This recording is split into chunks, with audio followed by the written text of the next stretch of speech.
Oh my God. We're live once again. Bleecker Street Comics. Back from the dead, people. Back from the dead.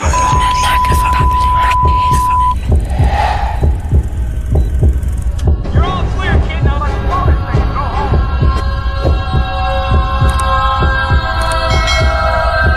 They show you.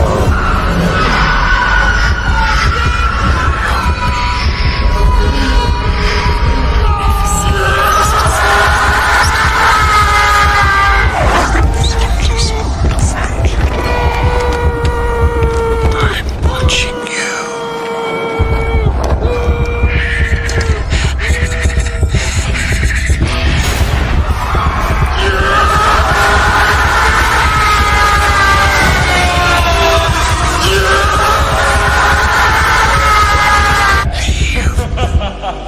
Leave here.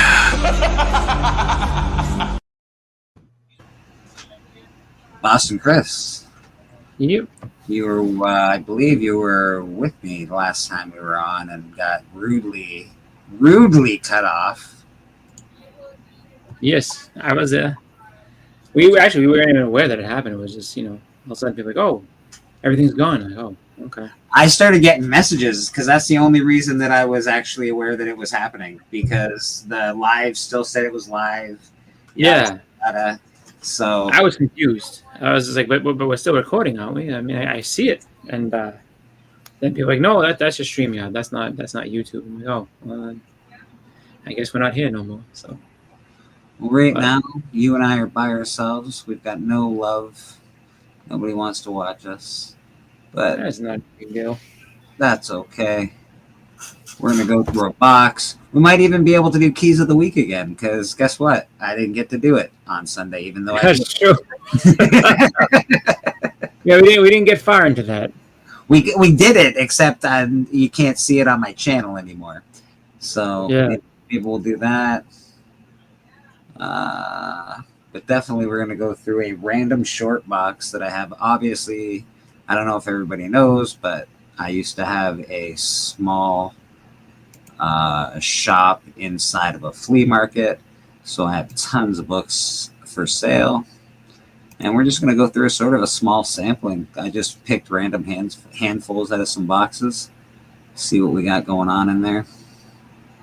Got Boston Chris with us because Boston Chris is a comic book genius, if y'all don't know. That is... I try. That's what he's called in some circles, the comic book genius. You may not have heard, but it's pretty awesome. Yeah, no, I pay them well to spread that rumor. And I'm like, oh, he knows everything.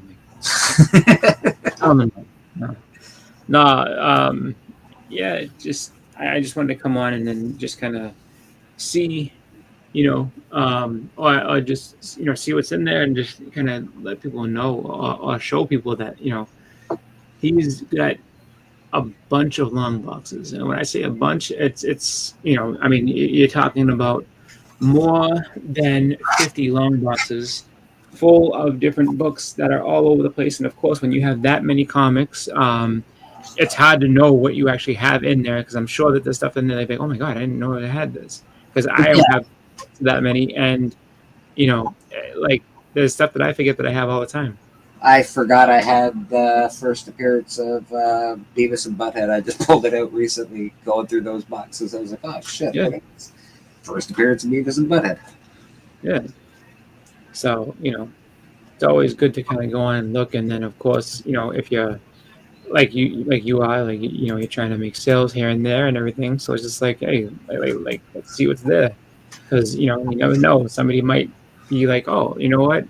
You might not have just the first Beavis and Butthead. Maybe you have a good chunk of that run, and somebody's trying to make that run up, and it's like, oh yeah, I only need, I just want to get into that and take care of the rest of that run. Or some people will be like, hey, you know what? I didn't have this run. I need to get some of that. So what I would say is when it comes to that, and if you are somebody who is, looking to get stuff, you know what I mean?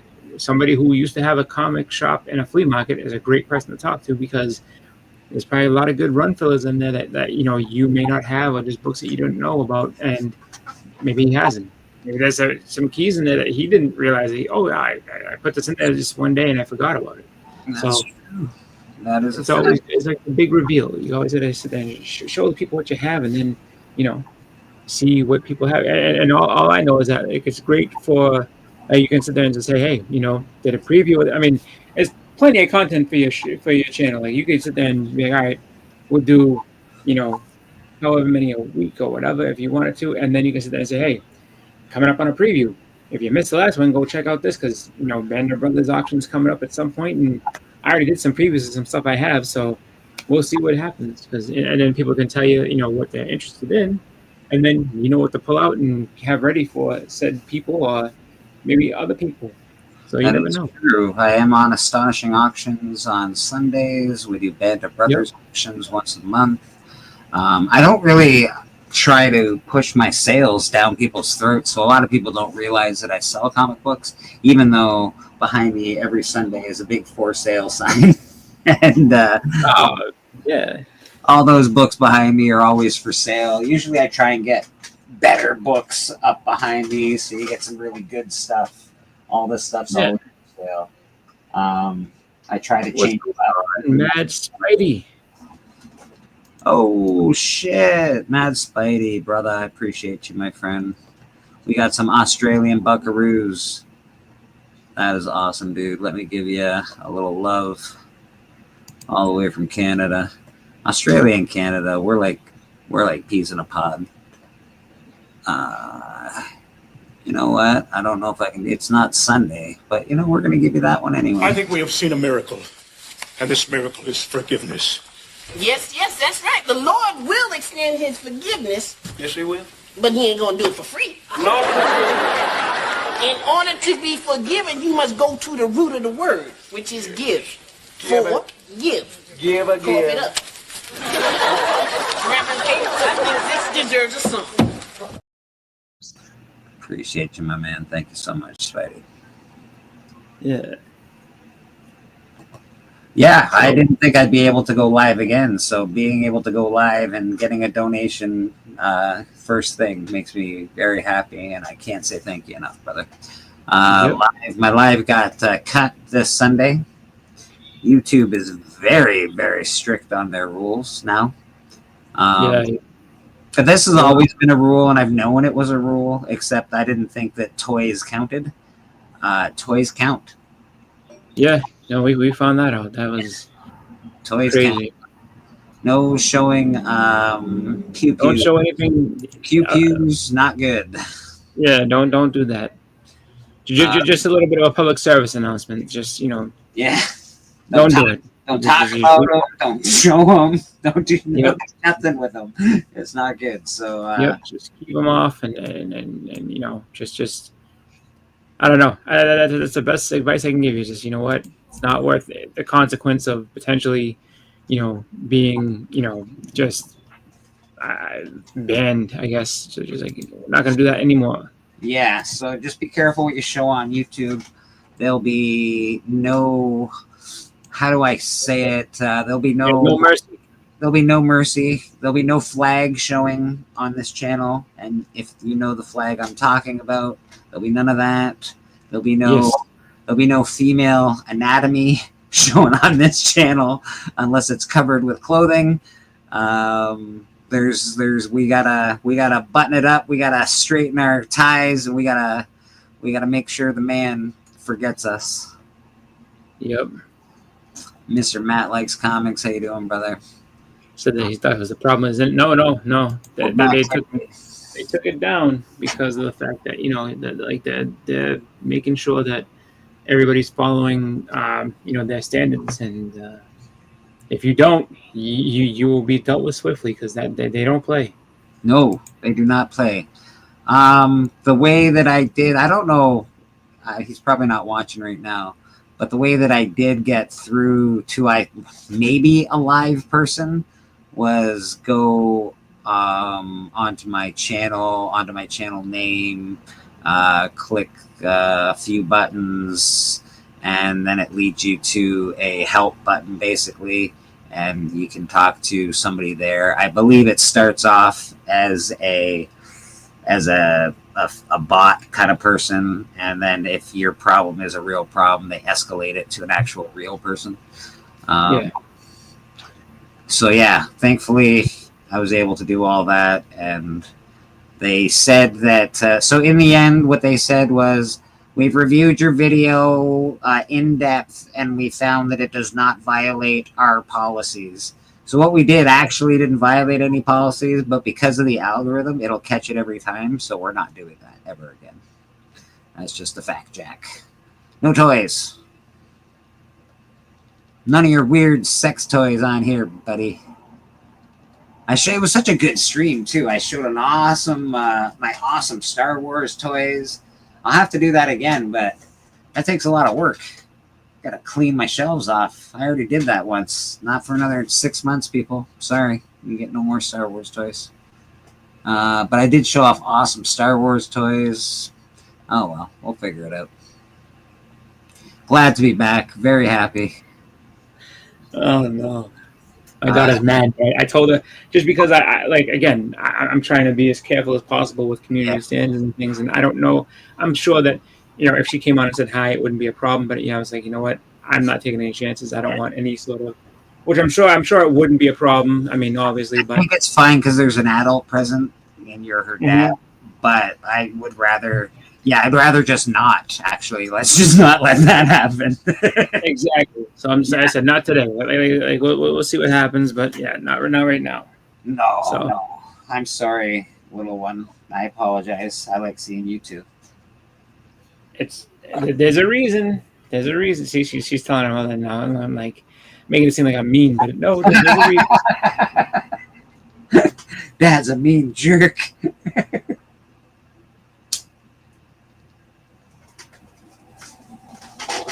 Yeah, I'm really sorry it happened too, Matt.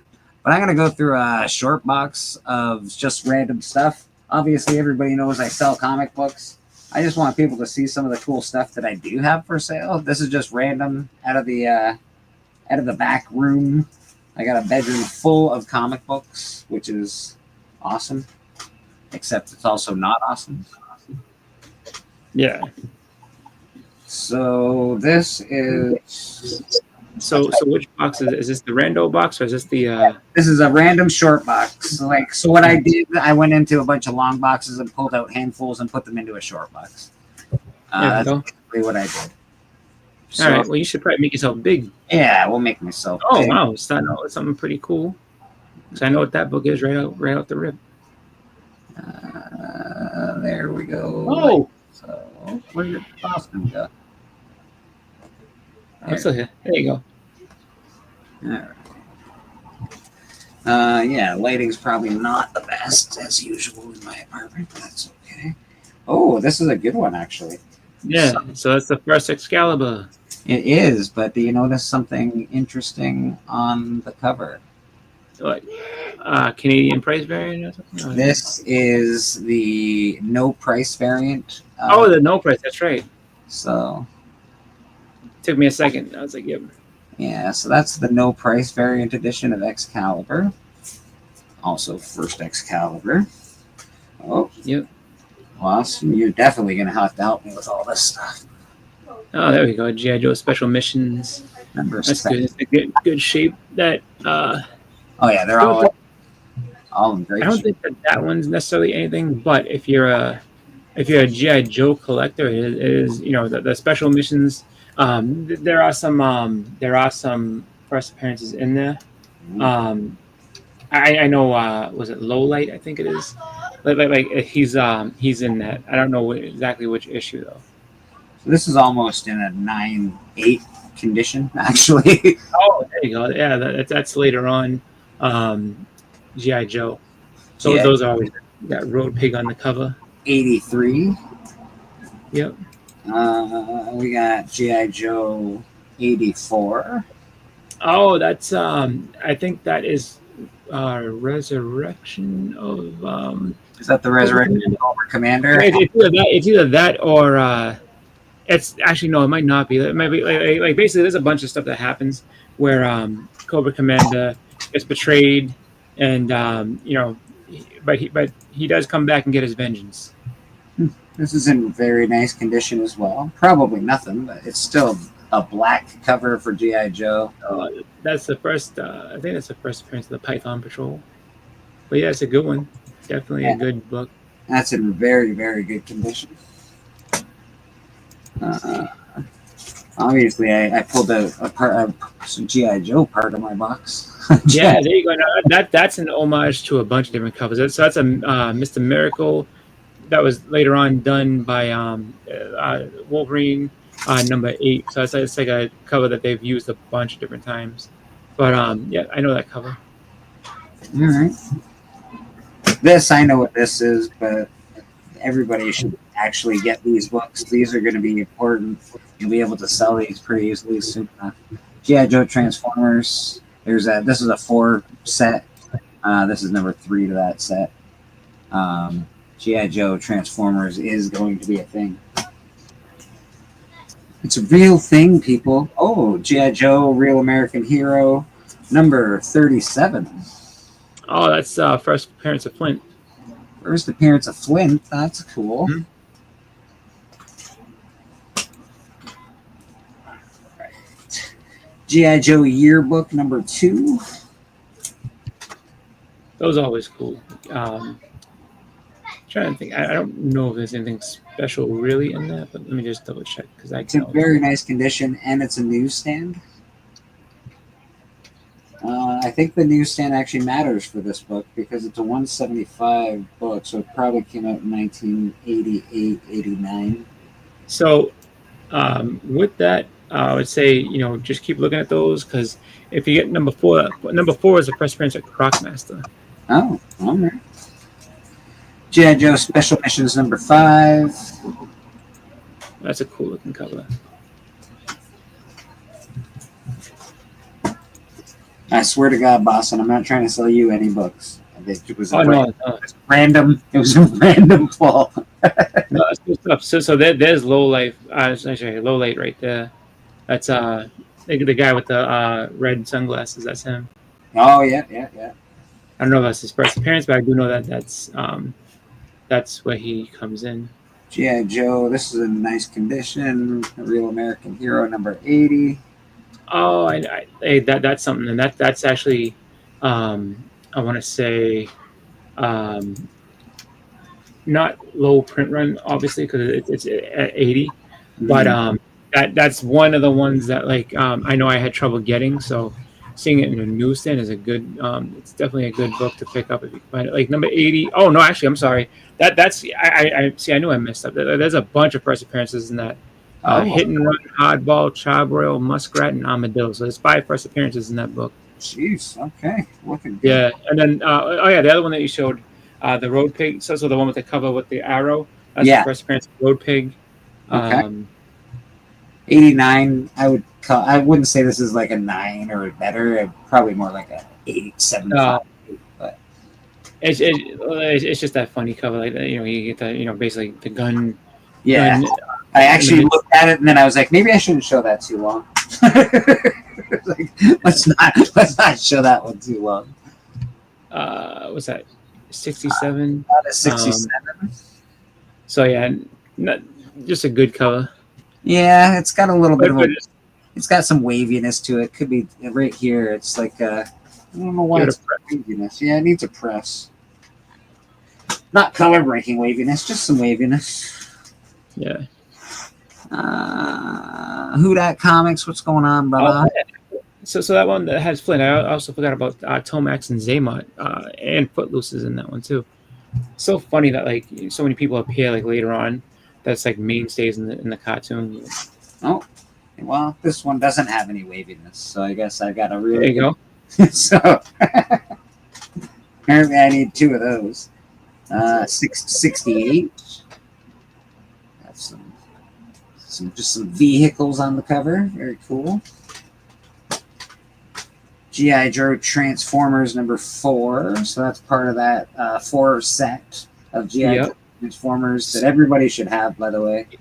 So the one that you just showed, the one with the 68 with the vehicles on there, it's first appearance of Battle Force 2000, which is Avalanche, Blaster, Blocker, Dodger, Knockdown, and Maverick.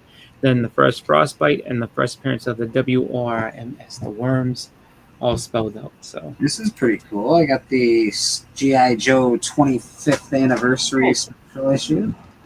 that is when the original GI Joe comes back. That's what they're saying. Oh my God, it's you! So the original Joe is in that one. That's pretty cool.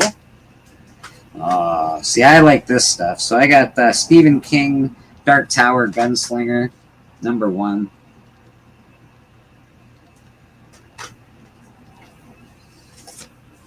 We got #4 in here. I think they're different sets, different series, though. That might be part of that series. And then we've got another #1 of 7. So that's a different series, but it is the Dark Tower, Stephen King. These are really cool. Dark Tower, the Gunslinger, 5 of 5. Yeah, these are awesome. Yeah.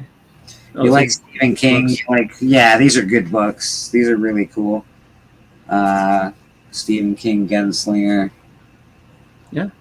You know, they're not expensive, and I wouldn't try and sell them for very expensive. You know, they're No, but it's just if you like Stephen King and you want to have that run, it's just like, sure, so you put it together and then be like, hey, few got this bucks. whole or what is it, 6-issue series?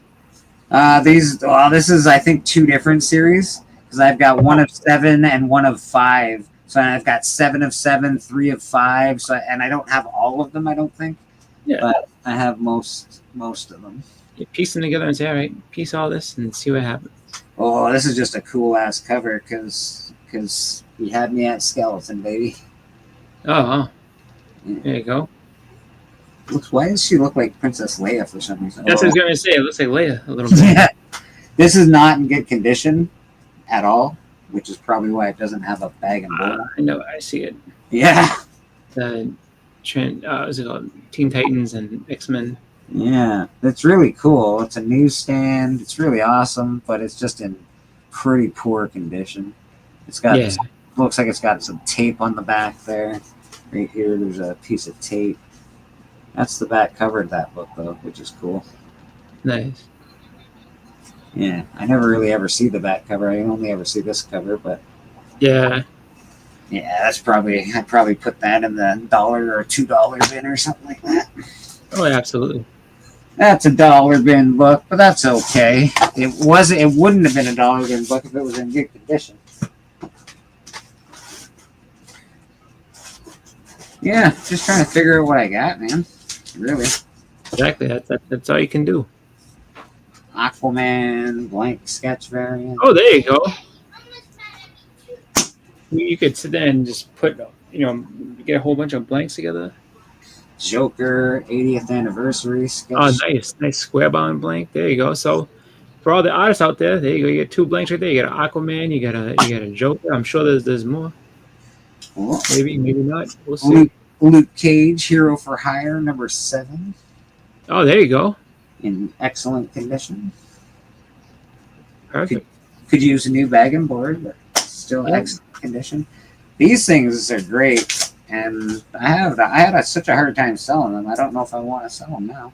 This is Magic the Gathering, #1. With the card and everything. With the card and everything. So those things are cool. And I love this book. I don't know if I want to sell this now that I'm looking at it. I do love that book. Oh, the RoboCop 2, the movie adaptation. Yeah. That's just freaking awesome. Yeah, so awesome. Yeah, that's super dope. All right, maybe we'll take that one out, put it in my crappy collection. Spy Boy. I don't know if this is a square-bound, thick-ass book, but I don't know much about Spy Boy, but It looks like J. Scott Campbell or somebody on that cover. there's some Can't Spy tell. Boy. Deadly Gourmet Affair, Peter David, Popman, and Norman Lee. I don't know. I don't know too much about I actually was wondering what Secret Defenders, if that was ever going to happen. I don't know, because I know that they had Defenders and then that kind of just faded away. I know but they seem to have all these characters in there, and like I was like, yeah, this could be a possibility. They could. I mean, I just don't know. If Marvel wants to go that route, but if they do, that'd be cool. Camelot 3000. There you go. If you're into your futuristic King Arthur stories, there you go. That's it. Although I've never read it, so I don't know if it's set in the future or not. Well, I have a couple of these apparently. 1 and a 4-issue limited series, Submariner. Oh, there you go. New If anybody wants to read some Submariner, just kind of throwing it in for art purposes. There you go. Got a couple of those. Big Nasty in the house. How you doing, Big Nasty? And there's number 2 in that series, actually. It's not a bad looking cover. No, they're pretty good looking covers, to be honest.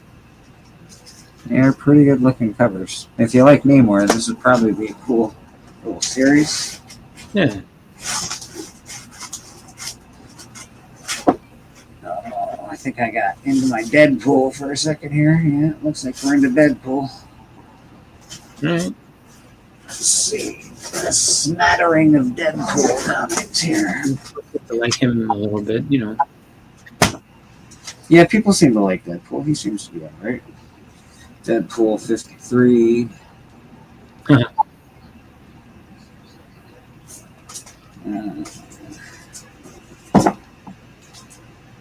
Deadpool 54. Looks like he was in a coffin. Yeah.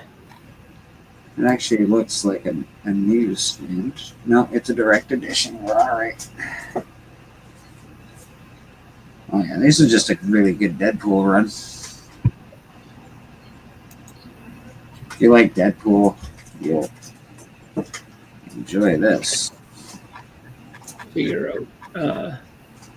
TM Nerdy hanging out with us. How you doing, TM? Yeah, I don't know, like what year that's. It looks like Deadpool Hitmonkey variant on the top of that. So it's Yeah. not sure which issues are which. Well, this is a Revolution, so this is Deadpool number 1. Okay.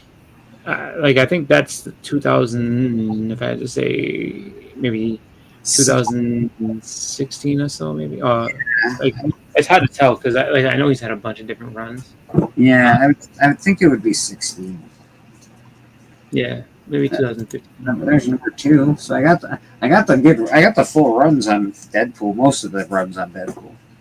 Yeah. Biggie would probably want my Deadpool collection actually. That's what you do. You just kind of show what you got, and then hey, like anyone interested, I can put together a whole run of these if you want.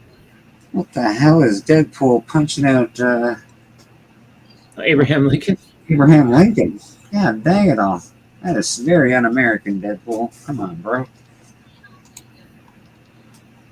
Legend in the chat. How you doing, brother? Benny Compton, what's going on? Tell you what, we're back. Church is back. Everything's back. I got 2 of these. Apparently, I really needed 2 of these.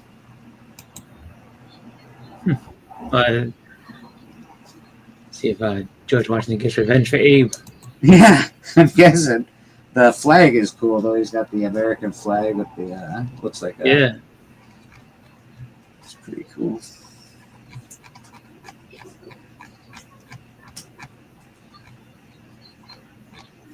Oh, this is an homage to Demon in a Bottle. Oh, Demon in a Bottle, yeah. There's Deadpool looking back at him. Yeah, that's very cool.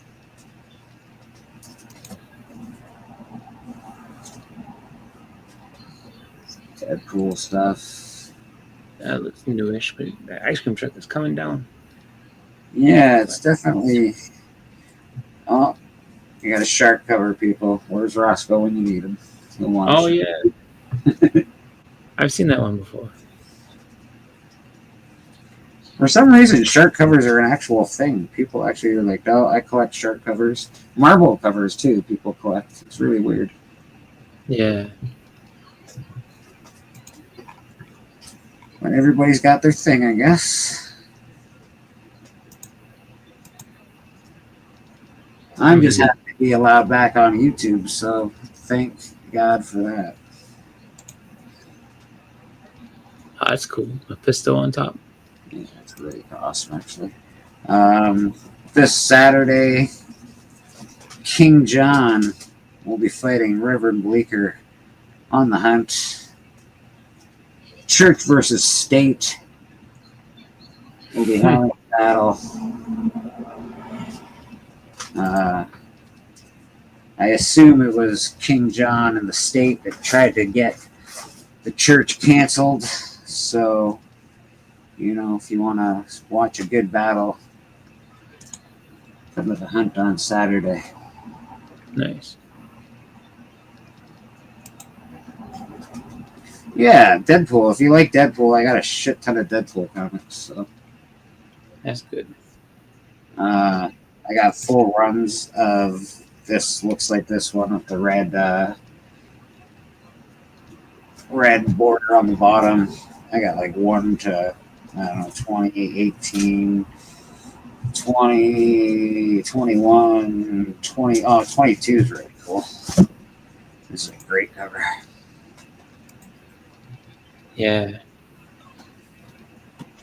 Yeah, that's really awesome. Oh, all right. We're out of the Deadpool lot. We got the Incomplete Death's Head. Incomplete, that said. Yeah. That's not for him. I don't know what to say about that. Then we have The Souls of Cyberfolk, Part 1 of 4, Deathlock number 2. Oh, all right. Oh, that Phantom Forge of the X-Men. Yeah. Well, it looks like we got what was this? I can't remember what this was. Sort of remember what this was. Dr. Spectrum. So that would be. He's from Squadron Supreme. I think that's just a variant. Yeah, it might be like a special fancy variant. I just can't remember what they're called. Oh, this is really cool. You're a Dexter fan. Yep. He's on vacation. Little Dexter Down Under. Should send that to what's his name there?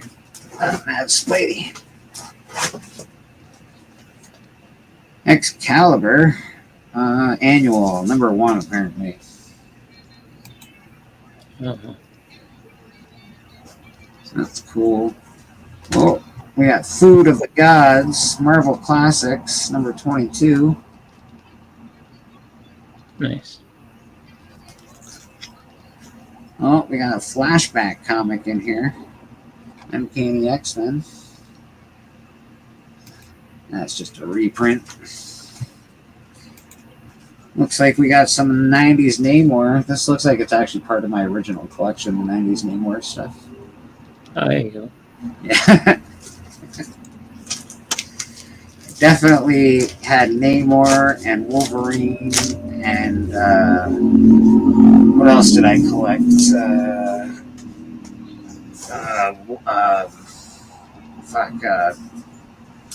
Ghost Rider, and there's one other. There's a little Wonder Woman. Oh wow, Mindy, man. that's a cool little newspaper cover. Yeah, it's really neat, right? Yeah. A little more Wonder Woman action. This is some George Perez Wonder Woman stuff. There you go.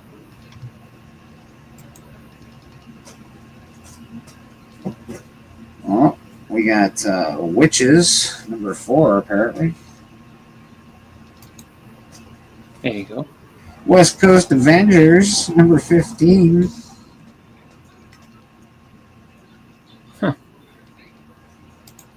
That's a Beckman book right there. And a really nice copy of West Coast Avengers, number 13. Oh, nice.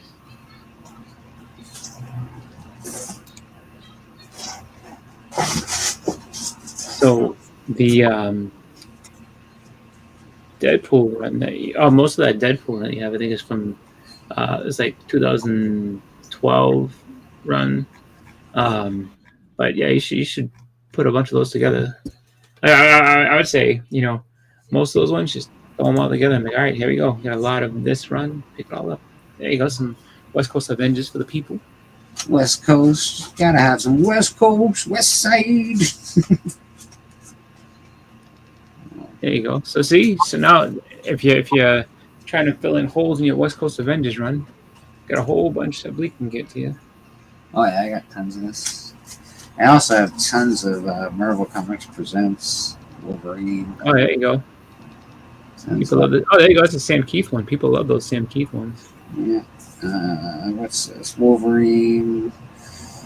This is just a cool cover. Do I know who Nightwing is? Of course I do. That's a great one. War Machine. This is Max, so this is some really good stuff. This is number 1. I think I have. Oh, I think I have a good chunk of the run. There's number 2. So I do have 1 and 2 for that. That's really cool. Looks like Wolverine Civil War. oh yeah, that's why he gets beat up by Nuke. I did collect a lot of Wolverine comics growing up. Yeah. Yeah, I remember that. Just battling. So I do have a pretty good chunk of the Wolverine collection. I don't have any too much Lois Lane. I have 1 Lois Lane, and I have it put away for K-Pop Junkie. It's Oh, there you go, True Believer. a little True Believer action. I have one of these in a 9/8, but not a True Believer. Oh, this one looks cool. Wolverine Road to Hell, number 1. I don't know that one. I've never seen that before. Yeah, that just looks awesome. I know Lois Lane so well. There's a street in Massachusetts called Lois Lane, and that's no bullshit. It's right next to a comic shop. Wolverine Origins. I give you a secret, TM Nerdy. When I was in college, there was a little vigilante running around putting up little posters called the Scribble Night, and he called me Commissioner Gordon. So I know Commissioner Gordon very well because I was his real identity. Wolverine Days of Future Past, apparently. I remember that. Havoc and Wolverine Meltdown. This is number 4, apparently. Yeah, that's a little mini series. Yeah. It's almost the size of the series that I picked up when I first started comic books, the Wolverine one. And that's Meltdown number 1. That's part of that series. Ooh, this It's like just mini trades. Not exactly the same amount of pages, but close to it. Nice square long book. There you go. Earlier Wolverine. Early Wolverine. Everybody likes this one. Yep, that's good stuff. Early Wolverine. She only says hi to me every time she sees me, TM. Early Every Wolverine. time. Her and Jimmy. Yeah, we got some really good shit here, actually. Yeah, good early Wolverine stuff. Oh, yeah, that's one that everybody wants too. Yep. Wolverine. This one everybody's always after as well. Yep. It's a good one. And all these are in really dynamite shape. The Wolverine stuff's in really good shape. Yeah, that's it. That's a good. See, you gotta bundle all that together. Like, all right, got a Wolverine lot. Boom. And that's a little short box just of random stuff pulled from the bedroom. Not bad. I'm just happy to be back live on YouTube. I'm very happy about that.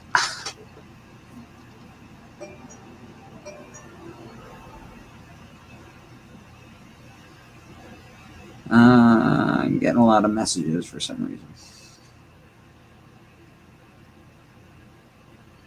Hopefully nothing terrible, because we showed comics, nothing bad. No. Yeah, no, we're all good. We're okay. Yeah. TM's the biggest Amanda Connor fan I know. Well, I'm not the biggest Amanda Connor fan. I'm sure there's people that, I'm sure Jimmy got me beat. He married her. But I think she's a nice lady. And really, it was funny because, out of creators and stuff, she was actually the first one to be like, it's nice. Like she knew who I was. as far as like just remembering my face. Like she doesn't know my name or anything like that, but she like knows my face, and she's like, "Oh, it's so nice to see you again." I'm like, "Holy shit!" I was like, "You remember me?" I was like, "Out of all the people you see," so she's a genuinely nice woman, and I look forward to seeing them all the time. I know it's not worth very much, but I think I'm just going to keep that one because Yeah, why not? it's almost like shopping. I get to shop once in a while in my own comic books. I'm like, Yeah. we're going to that one. Yeah, and so the good thing with all that type of stuff is that it's just it I mean that's just a little bit of stuff. It's just like and that's why I say like you got to go through those long boxes, see what you have, and then show the people like, hey, I get this, I get that. Like maybe I'm gonna go ahead and put together a run of stuff so that you go on the next astonishing and it's like, look, I get this whole brick of this run. Who wants it? Who wants it? Who wants it? And did you say you had a do you want to show them one of your sales short boxes that you have nearby or no? No. I gotta Keep take those. down all this stuff, and All right. Well, then we'll do it another time. But right now, I'm just happy to be live on the YouTubes. Bobby, sorry I wasn't able to give you the comic book prayer last Sunday, buddy. They YouTube cut us. I apologize.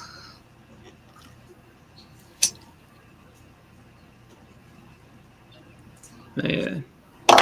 Oh my God. Had a long day of work. Just sort of been chilling. Finally home. Let's see what we got going on over here. This looks like a job for me.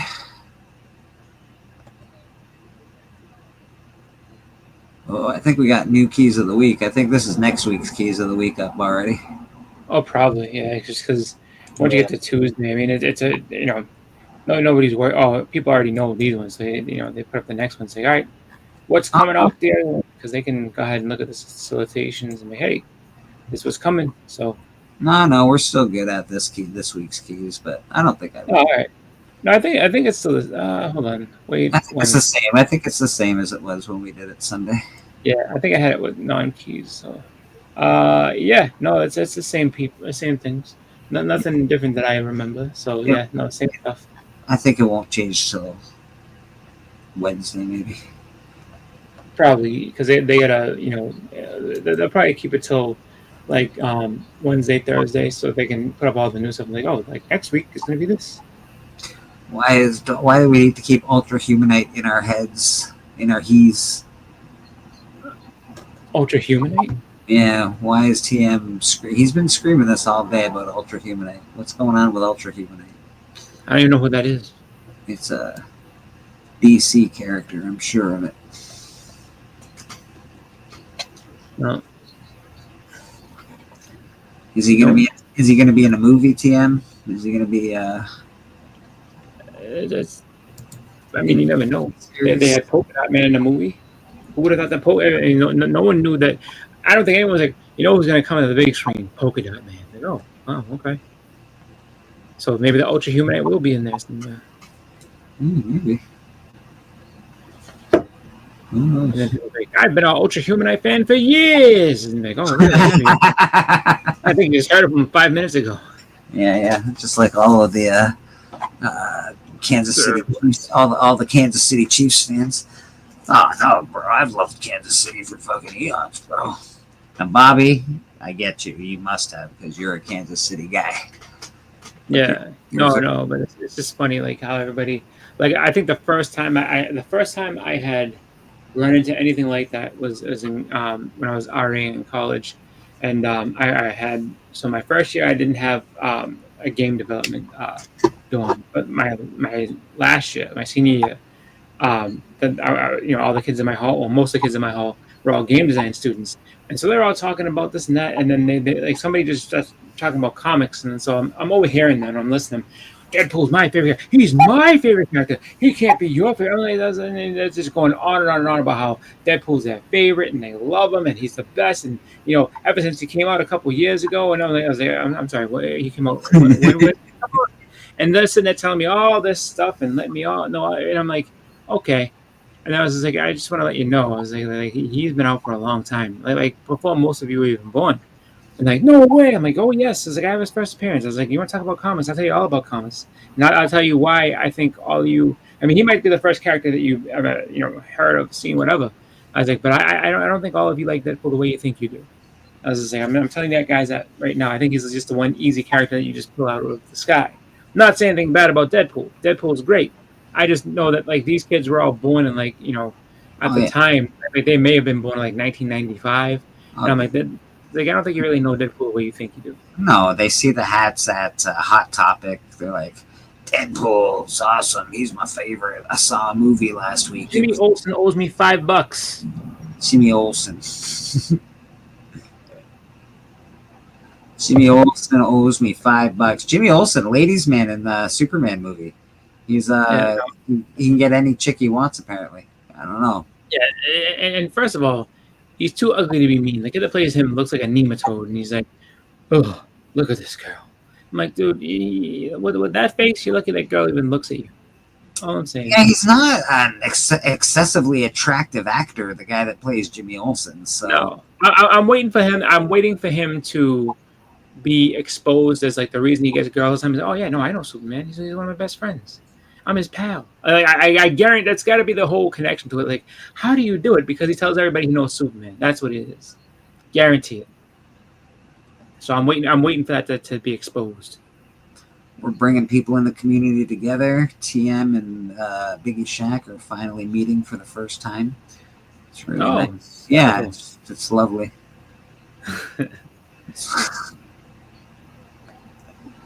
If anybody wants on, you can ask for the link. I'll send it to you.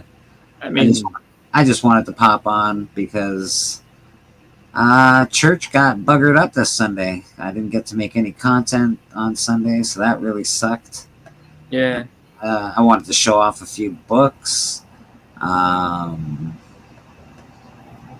because, I wanted to, I do sell books, so got a lot of good stuff. Anybody ever interested in books? Anybody has something they're after? Anybody has can't be all the biggest keys in the world. Let's be honest. I don't have the first Dr. Dooms and all this shit. Like if you just want run fillers and small keys, I probably have a lot of that stuff. Yeah, and that's. I mean, I'll be honest. Like when it comes to that, I think a lot of people don't. I think some people look at that differently and be like, oh, run fillers. It's like, yeah, well, depending on what character you're trying to get those for. Like if you're a Spider-Man person, it's like, you're looking at, in some cases, $10 a pop all day long. And it's just like, 20, somebody has a bunch of 20, them, 25. yeah. Of course. Depends how old you're going. Yeah. Well, that's what I'm saying. Like if you're looking at, and it's just like, but then again, it's like, or even if you have something like you said, like West Coast Avengers, instead of going someplace that might be charging you $3 a pop or $5 a pop a piece, maybe you can get a bundle deal, and it might not be so bad to sit there and put a bunch of those together. I'll tell you right now, like how I completed my G.I. Joe run and Transformers run was doing that because, over time individually those got to be more expensive, and I was just buying lots of them all at once, and ended up having a whole bunch of them. So. It was actually King John. That's why we're fighting this Saturday on the hunt. The state versus the church. King John thinks he's got a lot of friends in high places that can get Bleecker Street canceled. But you know what, John? You can't. Here I am, back on. Here we are, stronger than ever, united as church. We're coming to get you on Saturday on the hunt. Yeah. Better watch yourself. It's always interesting to see the tactics that some people will employ to try to get into people's skin, ahead of the match. So, it was working, man. It got under my skin. I was worried. I was sweating. I was like, man, what happened? So yeah, I see you, John. I see you. King. Yeah, I mean, he was showing a bunch of books. I think it was yesterday, or it was either yesterday or it was Sunday. It's like, oh, like these are some of my favorite indie titles that I'm hoping that I hear are coming back around and everything. So he was just, having the best time of his life on Sunday, right? On Sunday. Yeah, He said, "Oh, check out this. This is a fun book. It's a 9. It's good stuff. I like these, and they're all coming back. It's going to make me happy." Yeah, and No he's like, mention of now the church is off. Now the church is canceled. Look at my awesome books on Sunday. I see what you did, John. I see what you did. I see you, man. Popeye strong, buddy. Popeye strong. That's all I'm saying. Yeah, John. But- Fucking John. Yeah, watch The Hunt Saturday. It should be fun. yeah, it should be a good time. Should be fun. And again, Tony's given some big giveaways every time. Yeah, Every time he's done a giveaway, it's been an awesome one. So yeah, I he hasn't said what this one is, so I mean it's still early in the week, so we don't know like what it's going to be. But he hasn't said what the one for this show is. So I don't know if he's just making it a surprise or if he hasn't gotten it yet. But the last few have been pretty good. yeah, they've been awesome, and he's been killing it. All right, I'm gonna head downstairs for a quick second. Bring some more books if you want to. Just Yeah, maybe. just sit there and be like, you know what? I feel like I should just grab another snack and just go, Black chicken tonight. Black chicken tonight. look what else you're missing. Look what else you're missing. Who do we got? We just got us. I sent Hudat the link. I don't know if he'll. He might be because he's now behind, so I don't know if he's doing dinner or something like that. But we don't know. He'll probably show up. He was live earlier today showing some books he got. Yeah, he did some. He's always getting books back for CGC and whatnot. Yeah. None for me though. I haven't sent any books to CGC in a while. No, me neither. I sent one pile. Oh, Look at I these. shouldn't say. Look at these amazing books back here. Yeah. See, I don't send books to CGC myself. I send them, usually I'll go to a convention and be like, all right, here you go. Then, and it's something that, I should be doing more of. I just, don't. But I will eventually. I will go ahead and send some more books out. But yeah, there's a lot of good stuff up there. A lot of good shit. X-Men. The X-Men lot's really good. Guardians of the Galaxy, first appearance. Yeah. The Last Ronin, we got a 1 in 10 on there and a second print. First number 1. Yeah, first Firestorm. New Gods number 5, I think, is up there right now. Yeah, there's was it first Firestorm, and then there's Dave Stevens Rocketeer. Yeah, that Superman book that you see that looks sort of like a slab, but it's not really a slab, is just the inner well of a slab, basically. But it's a 9.8. It was a hot book when it came out, but I don't think it's I don't think it's hot anymore. I think it might be the first Black Superman, maybe. I think. Oh, I think so. all right. Not quite sure.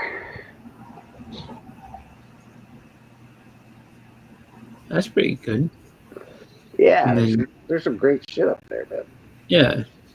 And Bobby said, first Rogue. That's right. There's a first Rogue there. There's a Doc Hawk number 1 for the Doc Hawk people. Iron Man 44 or 45, I think, is up there in really good condition. Yeah, there's a couple of Spawns back there too. Yeah, man, we're doing all right. I don't know how to get myself off of big. Yeah, I don't know how. I usually don't go on StreamYard on my phone, so I don't know. I know when I have, the stuff is all over the place. But I guess even recently, they changed where everything is all set up. So, how is that even a thing? Where did everybody go? Hold on. I'm still here. I just don't appear on screen, but that's okay. No, me neither. I'm not even on screen, for Pete's sake. Hold on. I'm figuring it out. God damn it.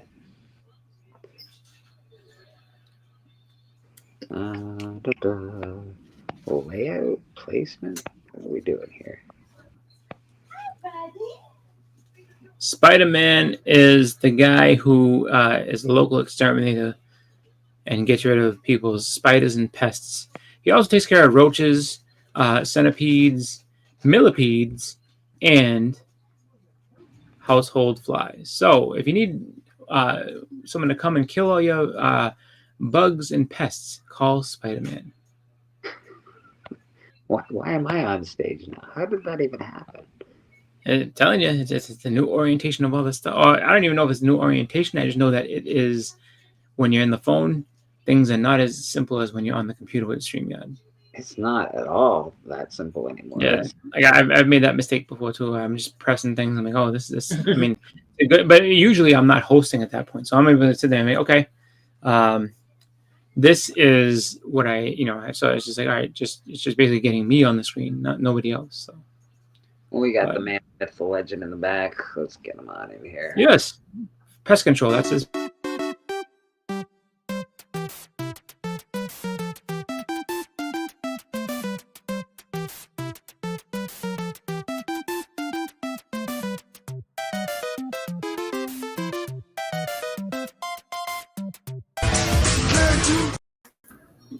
Can you dig it, sucker?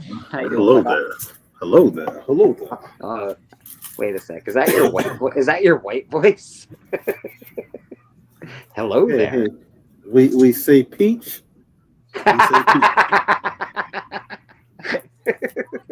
Hi, my name is. No, this. So this is my regular voice, and this is. Hello, how you doing, Bleeker? Can I use your credit card? Would you like to play some chess? My voice. He's doing it again. He changed his voice. This is my voice. Top of the morning, guys. How are you guys doing? It's very, very pleasant to be here this evening. Hopefully, everybody's doing well. This is sweet, soulful sounds of Peach Houdat. How you doing? I love it. I fucking love it. There was a guy. So there used to be a guy who used to do this. So there's a radio station called Magic 106.7 up here, and they usually like just kind of like pop music type stuff, but like a lot of like older pop music, but like just relaxing stuff for the most part. But they had this thing called Bedtime Magic, and he was the voice of Bedtime Magic forever. And that man had one of the smoothest voices in the world, David Allen Boucher. This is David Allen Boucher with Bedtime Magic. And he said that, I mean, it was actually very dangerous to be driving at night with him there because his voice is so soothing, he will put your ass to sleep. You want to hear something? You want to hear a funny story though? Like, all right, so me and my wife, we went to a cruise, and one of the stops was Cuba, right? Yeah. So we walk in around Cuba, get all these people that's trying to sell you stuff, and that's anywhere you go though. So the guy walks up to us and says, "We already went to the tobacco, like the cigar and alcohol place, right?" Yeah. So he tries to get us to go get some more cigars. He was like, "Hey, man, y'all looking for some cigars? Looking for and I was like, "No, man, we don't need no cigars." He said, "Where you from?" He goes, I said, "I be from Jamaica." And he looked at me with like a strange look. And I said, "What? I can't be from Jamaica. Why? Because I'm light skinned." I said, "Because I'm light skinned. Bob Marley was light skinned." He's like, no, it's not. Yeah. So and my wife just kept walking and just said, "You stupid." Yeah, she's like, "I don't know this man. I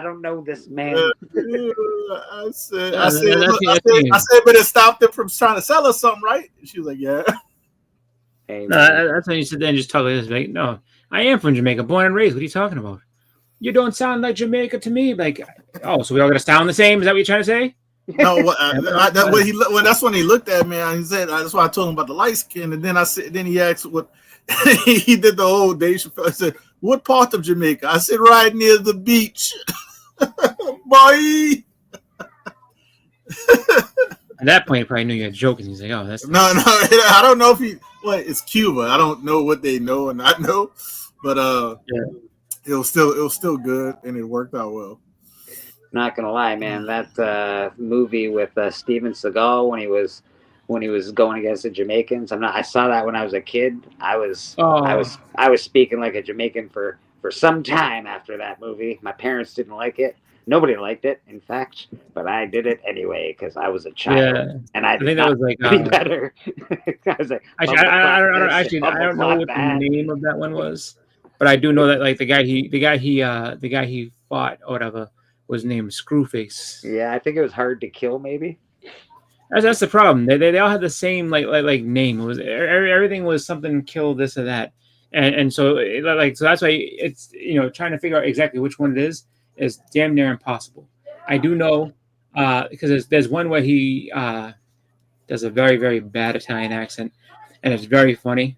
He's like, oh, he's like, so you were supposed to be from Brooklyn? We don't talk like that from when it's in Brooklyn. Like it's terrible, but it's hilarious. So, like there's a scene where he goes into a bar and he's trying to figure out who killed this guy named Bobby. Anybody know? Oh, Anybody seen Richie? Oh I my know the god! scene. I know the scene you're talking about. It's absolutely hilarious. Like the whole scene is funny, and so like everybody in there, whatever their specialty is in fighting, that's what they do. So like the biker comes up, hey Tattoo, take care of this guy. The guy's name is Tattoo because he has tattoos on him, and he's a biker. Wow. He's And very then on the another nose, guy- very on the nose. yeah, and then there's another guy who's sitting there, and he kind of gives him this look when he comes in, and he's playing pool, and they're like, "Come on, Stick, take him out." Oh, Stick had a stick, and he's sitting there just trying to fight with him with the pool stick. It's absolutely. This is my pal Sticks and my buddy Razor. No, it's funny. like Stick was like he was the ringer. He's like, "Come on, Sticks, take this guy out. Let's go, Sticks." And then everybody in the bar's like, "Sticks, you gonna do something?" And Sticks is like, "All right, I've had enough of this."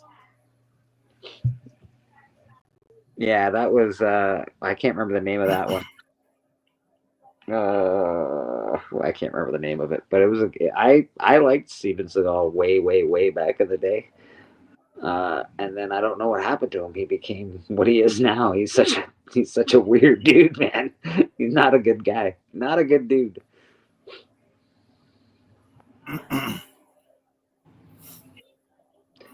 But in the 80s, he was pretty freaking awesome. I'm not gonna lie. His movies were great. Well, maybe not great, but they were fun to watch. So Houdat, you got something today. You did an unboxing video I saw. Yeah, I got I don't know where I put it. Oh, it's right here. I got this in. Oh, motherfucker.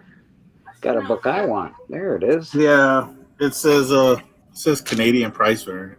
Oh, Nice. It says Bleecker Street Comics on there. Nice.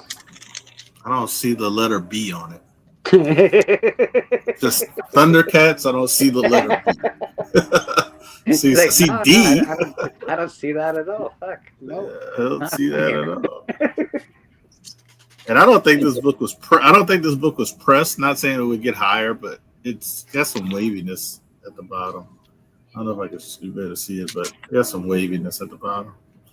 Yeah, I've got a few books that have that wave. My TMNT that got a 9.8 had that wave on the top. So I don't know. Yeah, this one is at the top and the bottom, so it's kind of weird. But 9.6 Canadian price variant.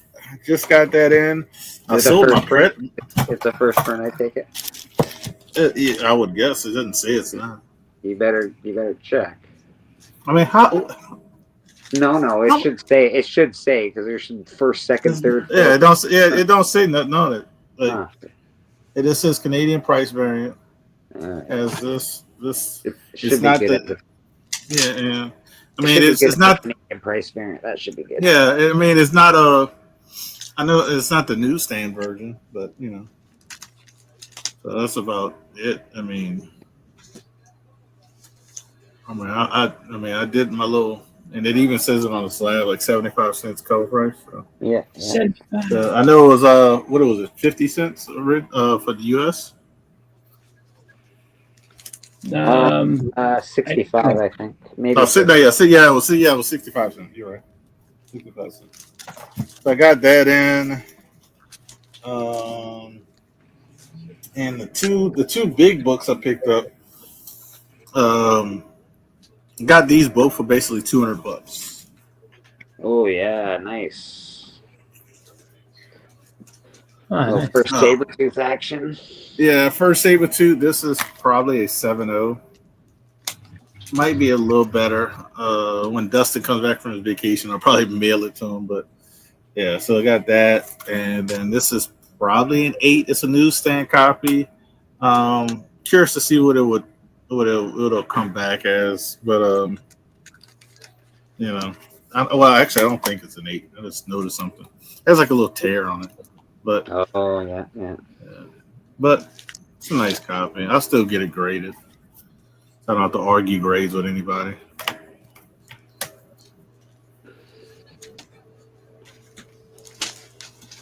Yeah, I haven't picked up any books in a while, in a hot minute, but we'll get there. Busy paying off my debts, which I think is a little more important than picking up books right now. We'll get back to it, though.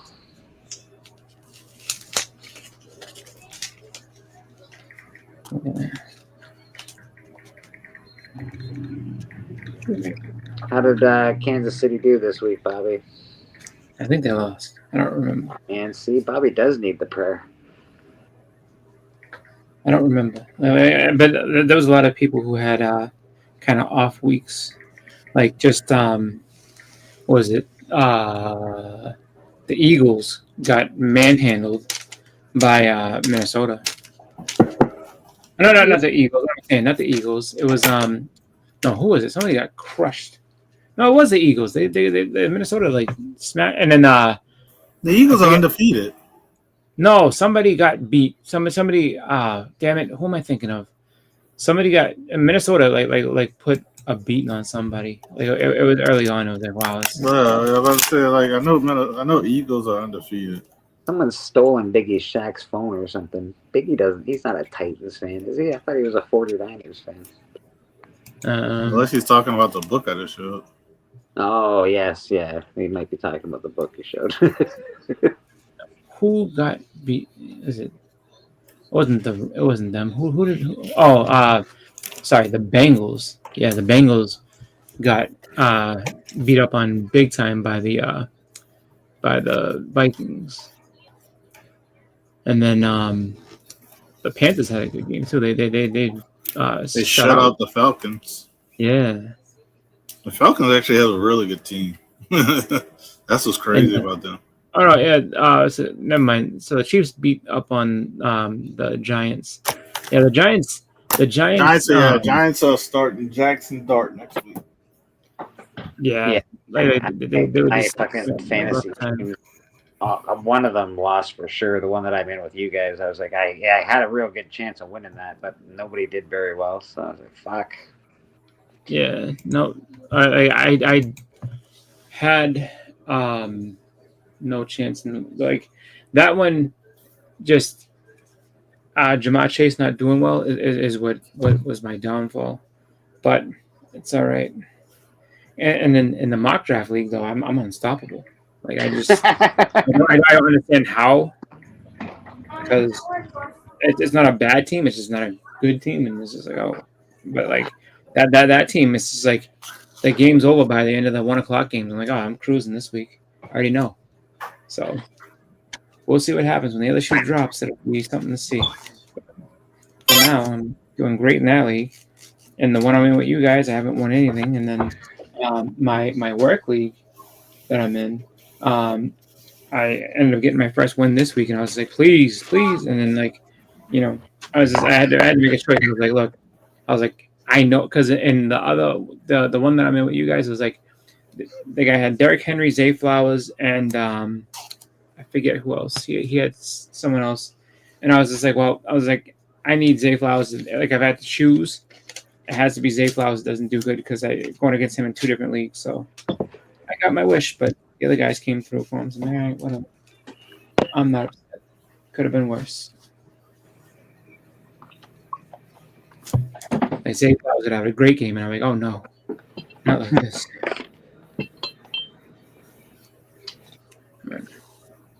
Oh, so it was nice to be on Astonishing Auctions on Sunday. I think I'll be doing a more regular spot there. If anybody, I'll be going through my boxes during the week, I think, and a lot of that stuff will be on sale on Astonishing Auctions, and of course Band of Brothers auction whenever we get back to that. Yeah, you should go through and just show previews of what's to come? So, 'cause what do they do? Astonishing always on Sundays, or is that like a?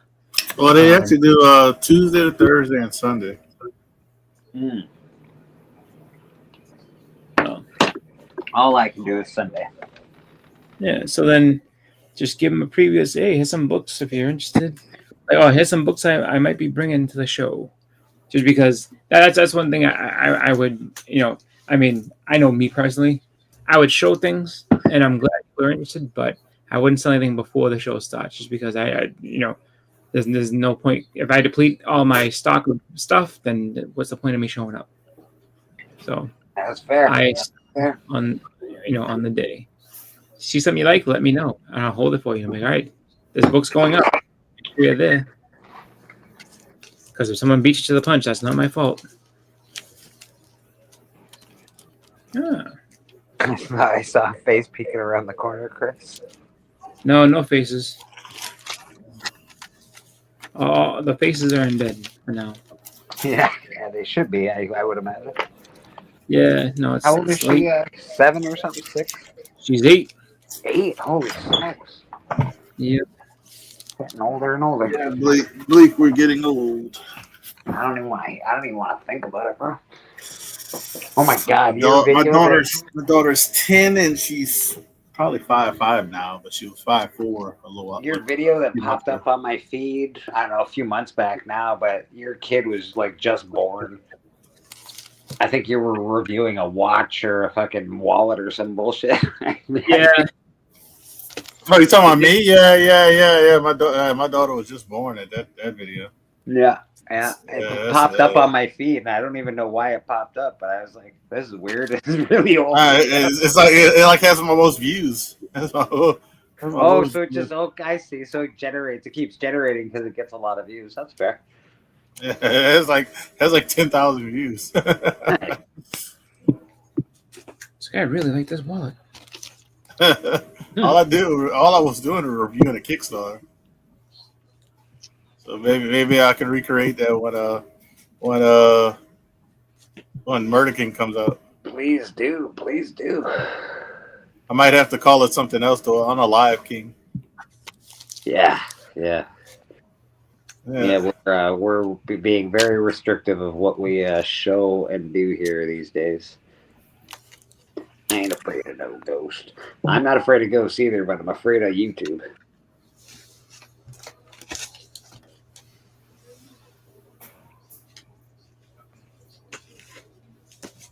I'm not afraid of YouTube, but they will. Well, you know what though, Boston? This has become fun for me first. I know. But y'all should do that. But y'all should do that. Just that type of video, like go over a box a week. Yeah, that's that.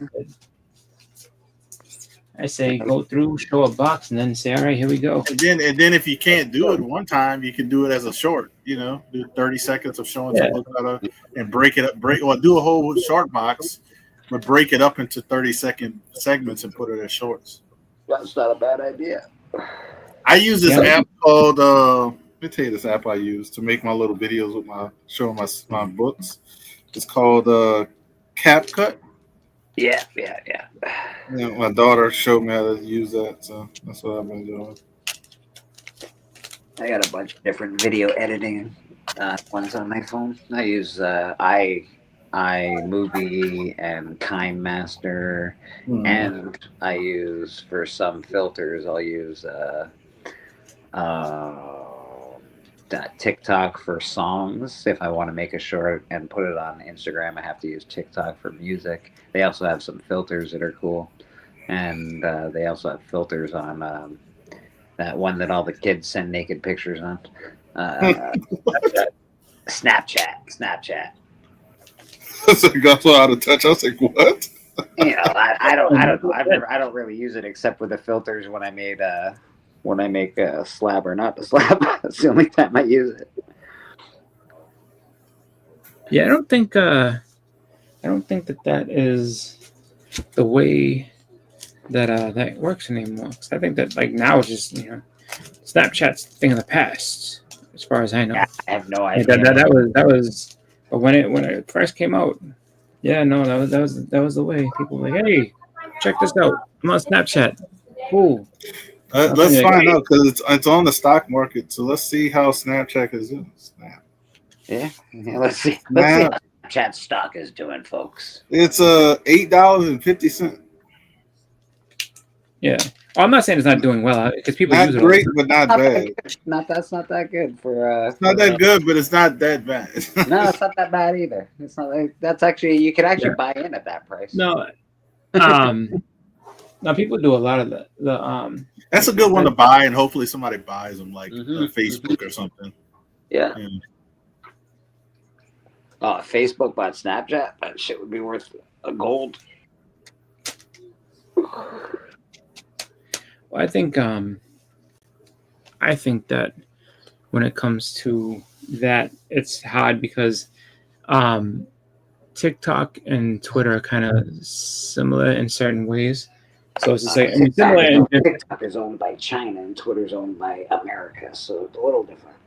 No, Twitter's owned by Elon Musk. Yeah, America. But it's under America. It's under American company. Like it's not owned by the American, but it's owned by. Yeah, but when it comes to when it comes to that though, it's different in that way. So I don't really know like and he overpaid for it too. Yeah, I don't know which was great. Well, didn't he try? He tried to back out, right? And then they were like, "No, you can't." You signed the agreement, and they were like, "We'll sue you," and he was like, "Oh crap." Yeah, no, I'm trying to think as far as that, when it comes to those types of, like they're similar but different, and also I don't know as far as like them, popularity wise, like who has the biggest market share of all of them, just because they all kind of have their own niche type thing. So it's like there's not one that's like universal across the board. Like I think Facebook market share has dropped quite a bit since the heyday of Facebook. Yeah, I think just because it's just like one of those things where it's like Facebook is banking on the AI side. And you also have Instagram too. So Instagram kind of cut into that. Instagram's part of Facebook. They're owned by the same. Yeah, but it also cut into it because it's like again it's like a different function of it, where it's like it's just kind of it's not quite the exact same thing. It's close. And they have their own Twitter type thing, which is called Threads. Yeah. Which you would think, honestly, because everybody likes stuff that's bundled. You would think Threads would actually overtake Twitter just because you can bundle, you can post on all of them with one click. On Threads, you can post on all of your social media. On Instagram, you can post on all, or Facebook, you can post like on Threads. You just gotta click when you click to share. It'll say, do you want to share on Facebook, Instagram? Yeah. My Instagram shares to my Facebook. I have a Bleecker Street Facebook. Yeah. So that's what I'm trying to say. You would think Threads did take off initially because a lot of people were tired of Twitter. But you would think it would be so much better because Twitter's the most popular one. The only problem with Twitter, it's filled with hate and bigotry. I think that's why it didn't take off, because it connects everything. And people are like, well, I can't do what I really want to do on Threads because they'll find me. Yeah, absolutely they will. There's probably that, and I think too the other thing that restricts Twitter is you still have that character restriction, so you can't if you have a lot to say, it's going to be multiple tweets, and I also think too that it's just. But they also Twitter's changed. Twitter's expensive, dude. If you want to really use Twitter, have the check mark thing and be able to put videos on and stuff like that, you got to pay I don't know. It was something ridiculous, like $10 a month or something. I'm like, no fucking way, get the fuck out of here. Yeah. You gotta, if you want a blue check mark with Instagram, I think it's like $5 a month or something like that. And I don't even want that. I'm good. I don't need my blue check mark. I'm good, thanks. Yeah, and then and then Instagram changed so much now. It's like you got to have a public account to go live. The problem with Instagram is, and it's the same with Facebook. It's always had this problem. the algorithm only allows you to see like 20 people. It doesn't allow you to see everybody in your group, in your friends group. Yeah. I post randomly, so it's not really. I just use my Instagram and Threads. That's all I do. Yeah. Nope. I post randomly to everything here and there. So for the most part, I just kind of I exist on social media, but I'm not fully super active. I just kind of show up. I've posted on Twitter, but it's like posting into the void. I have no idea what Twitter does or is or why it is what it is. Like, I have no fucking clue what I'm doing when it comes to Twitter. I think, honestly, I've only made like one reply, and that was because I was trying to go to PAX East one year. Right. And they were doing, they were doing like sales, like basically they had a Twitter that was like, oh, like we're gonna post updates on tickets. So if you want to know, like say yeah, and I was like yeah, and then that was it. Like I only have it because it was part of the internship class. I was in like, you have to have a Twitter. I was like, why? Well, because it's a way to connect to people. Okay, so I have one. I have one just because when I was trying to brand Bleecker Street Comics, I was like, well, I'll do Twitter. I got an email. I got this. I did all the Bleecker Street Comics sort of branding. I tried to get all the things started. Yep. Nope, not me. I was just like, yeah, okay. I just wanted to get a good grade on my class. I'm like, here you go. There it is. I'm there. And do you post on it? Nope. Oh. Well, that's a shame. Yeah, no.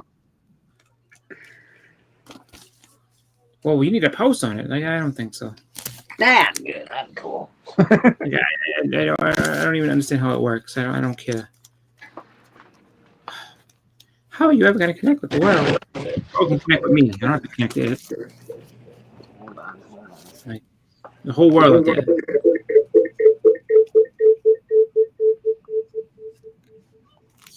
Somebody want to talk? They'll talk to them. Oh my god! And if they don't, I'm about to unbox this other box. I can see myself doing some videos. Cause I still got 3 boxes to unbox. Yeah, I know. I got another song video I gotta do. I got another guitar song video I want to do, so I'll probably maybe record that tonight.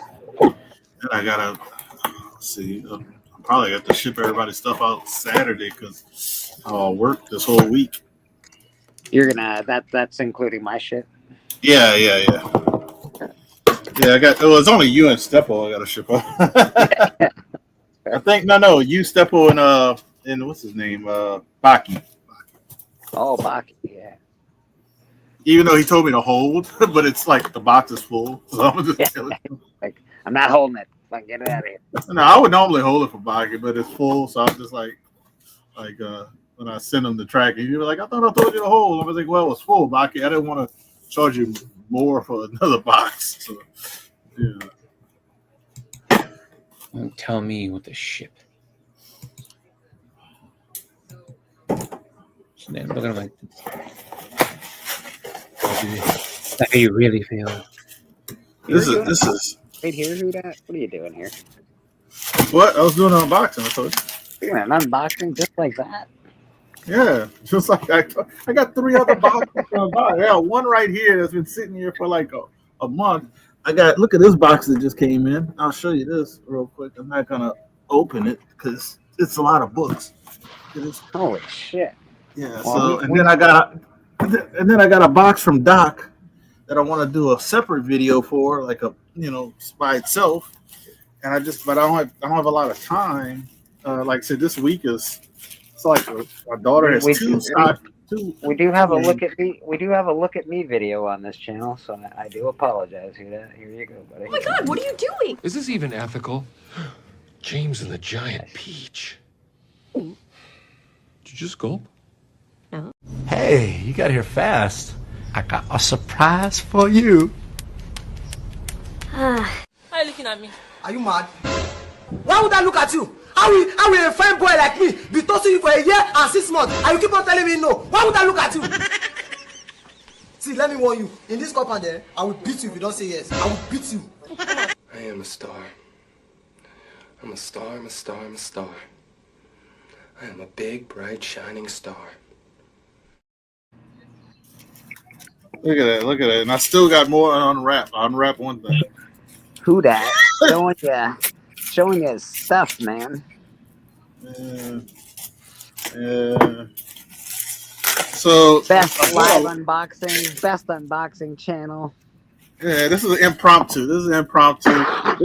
I got so much stuff to unbox, but I'm not buying any more stuff, so I won't be doing any purchase unboxing after all my stuff comes in. I got like two or three, I got like 3 more boxes I'm waiting to come in the mail. But after that, I'm not purchasing any more stuff. But I will have stuff coming from CGC, so you still will see that. But I got about like 3 more packages coming. I'll tell you what I got coming in the mail. Nothing. Yeah, you do. It's right here. Ah, that's nice. Oh, that's awesome. Can't wait. All right. I haven't had new comics in a while, man. That's gonna be awesome.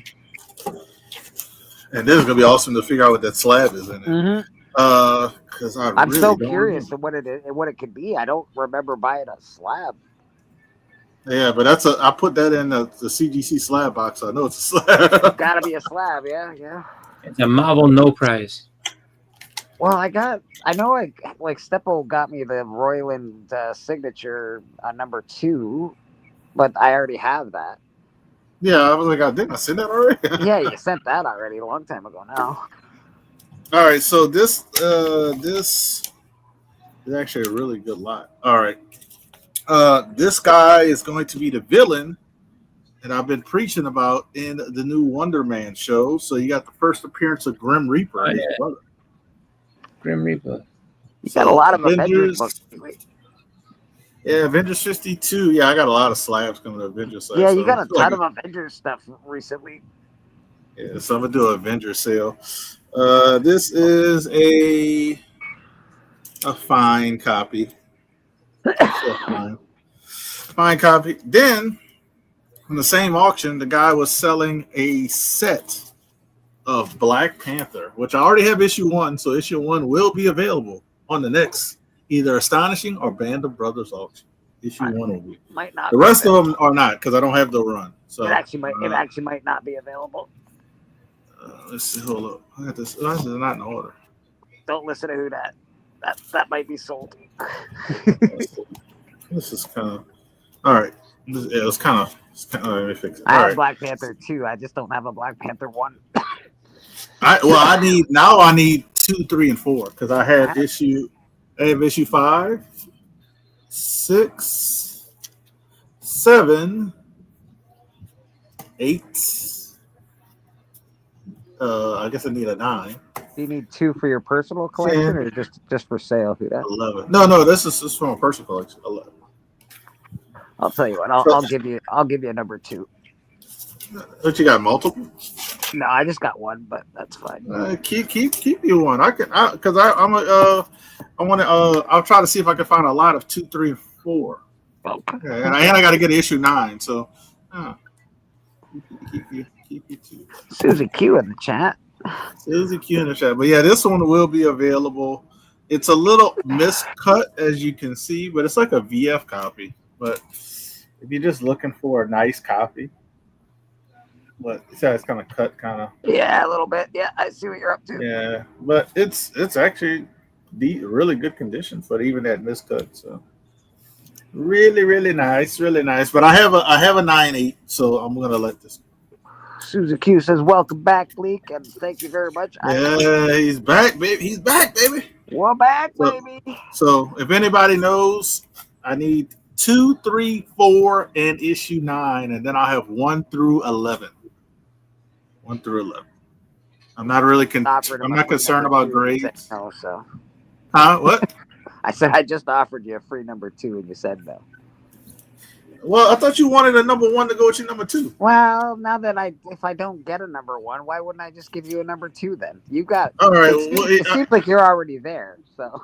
Well, I'll take your number 2, but if you want this number 1, I don't know. But yeah, I'll take your number 2. We can do a trade. Yeah. But yeah, if not, this one is. It's in nice condition. I have to look at it again to give you a proper grade on it, but it is in very nice Yeah, condition.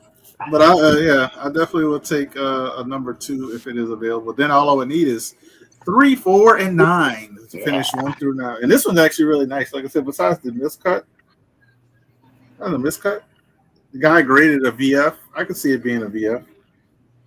But yeah, it's kind of weird how that's kind of cut like that. If you don't know who that is up for an award this year, Comic Book Community Awards. Part of the awards is Best Unboxings. Here he is doing a live unboxing on Bleecker Street Comics. Who dat? Comics and movies. Go vote for him. If you haven't done your voting for Comic Book Community Awards, go do that. I'm also available to be voted for. Vote for Bleecker. Vote for K-pop. Vote for your feet. Vote for your people. Yeah, vote for your favorite people, whoever you like to watch. You know, it's like if you like watching certain people, vote for them. If they're not there, then see who's available and see whose content you might like. Or if you don't want to vote anybody in that category, you don't have to. You can actually skip it. You don't have to. You can actually skip it though. But here's my spec that is not a spec for Bleeker's show. Definitely get this book while it's still affordable. And I'm saying affordable. It's very affordable right now. For a key issue in Avengers, that's actually a really cool cover. It's that yellow really does. It's a nice. Oh yeah. Cover. Hold on, let me make. I think I have really pops it all out. Yeah, I think I have a 9.0 of this. I gotta look. I know I got some in the PC, but I need to look. I think I do, but if not, I'm at the Herb and buy it my damn self. Yellow used to be a thing. Remember when yellow used to, like people yellow used to be covers. A thing, yeah. And now you don't see it often anymore. You just don't. Yellow used to be a thing, and thought bubbles on covers used to be a thing. Yeah, that's true too. The thought bubble. Stanley loved his loved wordy covers. Things in the background, because nowadays you would just have these two characters on the cover. You wouldn't have these guys down. You wouldn't have these guys down in the back. No, the covers now are. Are you like you even show this one? Look at all that stuff. That's look at all this stuff. Kirby. A lot going on there. Even number 2, there's just a ton going on in the first. Yeah, cover. yeah. I mean, look at this. Who's he fighting? Look at this guy. Fighting a big badass gorilla. It looks like that's awesome. A big ass bad gorilla, and then look at the guy in the background. What is he doing? Come on, man. Like, well, see, when I'm and that's the thing. When I look at that cover, I'm like, I'll bet you that guy in the corner is controlling the gorilla, and the gorilla is fighting Black Panther, and Black Panther probably changes the story, and then the gorilla and him team up together. That's like my first, you think of a story off the cover, and that's the story I think of on that cover. I think covers are important. Yeah, I mean, you got the Wakanda battle scene. That's a good one. And look at Black Panther on that cover. It's freaking awesome. Jumping toward the danger. You got that one. This one actually it's almost looks like a poster. Like, that's kind of just cool how it is. Kirby did some crazy things. Yeah, this is Marvel's version of the Parasite. The Absorbing Man. I don't even know what he is. He looks like the Pink Hulk. You really look at him.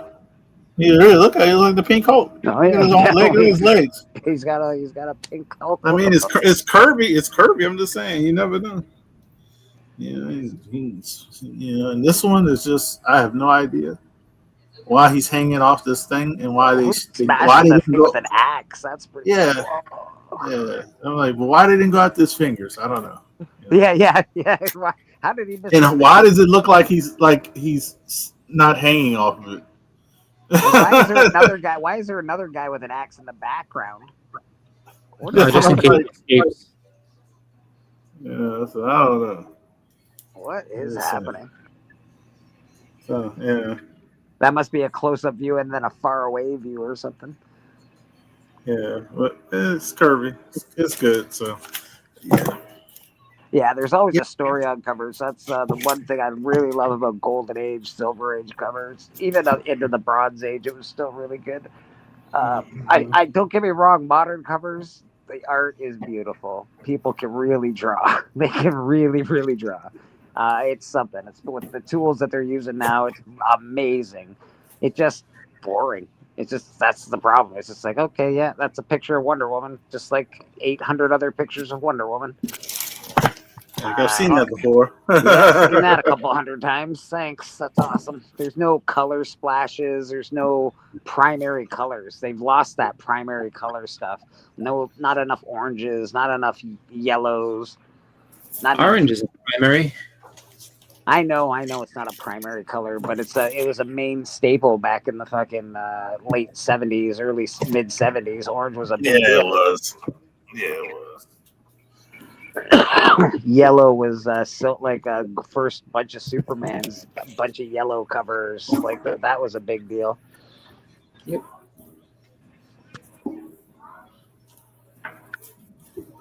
Oh man, but yeah, it's going to be. All right, got that put up.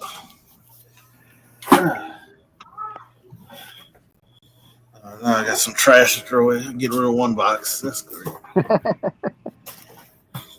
That's the smallest of the 4 boxes. But hey, it is what it is. I'm pretty much caught up on TV and movies now. The only one I haven't seen is Fantastic Four, but I hear that's coming out next week, so I should be able to see that pretty soon. Well, tomorrow's a Marvel Zombies, so tomorrow's Marvel Zombies. I should be able to see that then on Friday or Thursday, probably. Yeah, I'll try to. I'm like a day late and a dollar short usually. Actually, I might be able to knock. Well, depends how long the episodes are. Yeah, if episodes are short, I guess I knock it out tomorrow. If the episodes are an hour, which I hope they are, then I'll watch maybe 1 or 2 episodes tomorrow. Well, actually, I'll just watch 1 episode tomorrow.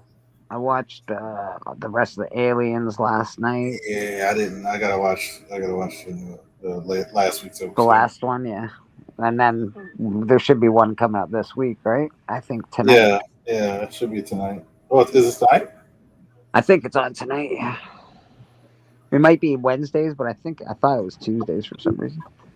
Let me see. Darth usually does his thoughts. And he hasn't missed a day for that. That's true. I know. I can't watch Darth's show on the Alien show. I want to. No, I don't watch it, but that keeps me up to date of the episodes. I can't watch it because I don't want to hear because he always watches it like a day before I watch it. So I'm just like Yeah, I don't. No spoilers, man. No spoilers, please. I would love to do a stream with him. Like I would say, maybe a week after the season finale. It gives me a chance to catch up. Yeah, me too. I would actually love to do a real sit down with some alien lovers and do a stream on I would love to watch it all again, just one full chunk, and see what I really think about it. Because the last 2 episodes, I'm like, not super impressed. But the first 4, I really, really, really, really, really enjoyed. So I'm waiting till the episode 8 comes out, and then I'll give it like a full grade, not just based on episodes I liked and didn't like. You know what? After thinking about it, and I actually might watch it again. The Predator cartoon yeah. That was so good. So good, bro. That was so good. It's like, and when I watched it, I'm thinking you don't even have to do much. Just take this, and this is a movie. They wasted it. They totally wasted the samurai thing. They should have done that in a live action movie. It would have been amazing, dude. It would have been freaking awesome. Could you imagine a Predator and the samurai with a oh my god? Well, it was not just they wasted that one. They did the samurai and they did World War II. I know, totally wasted, man. Totally. And don't get me wrong, the cartoon was okay. The premise was good. I didn't love the style of the cartooning necessarily, but man, God, that was such good stuff. It was. I know what you're saying. As far as the artistry of the drawing, maybe you're talking about. Yeah. I didn't love the way that certain scenes and look. Yeah, didn't love it. Great. Didn't love the. But the writing, I thought the writing was so subpar. The writing was so good that I kind of. It's they chose art an art style that I don't necessarily like. They did a good job at that particular art style. It was perfect, but I'm like, not my favorite. Yeah, but that's like it's like and now I want to know more about these different things in a movie or something. Oh my god. Well, yeah. What they're doing with Predator. The guy that they got to direct Predator, he's like he didn't want to do a Prey #2.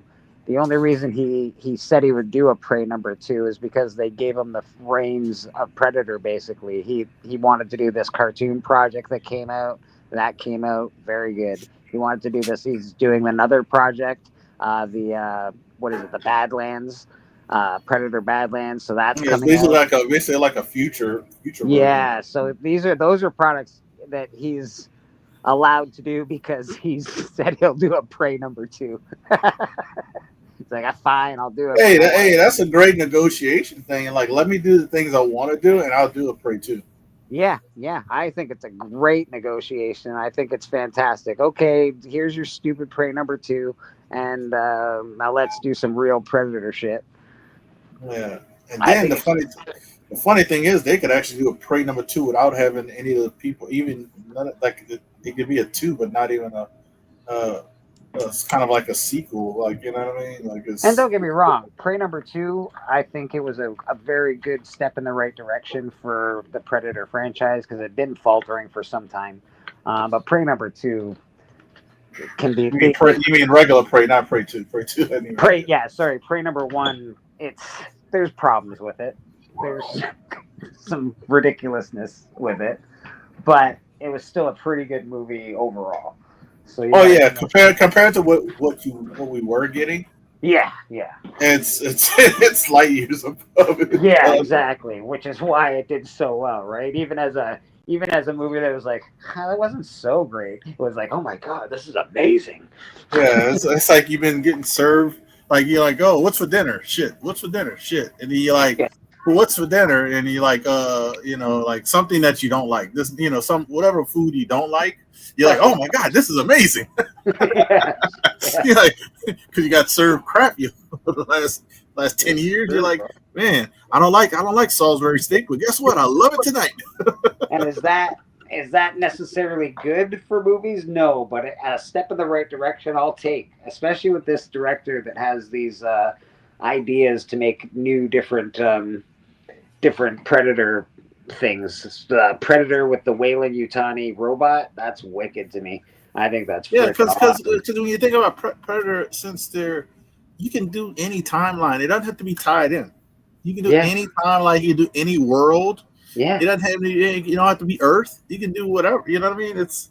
Well, that's the problem with these stupid studios now. They don't want to get a movie franchise unless it's a franchise. Like, it has to be 16 movies, otherwise we're not into it.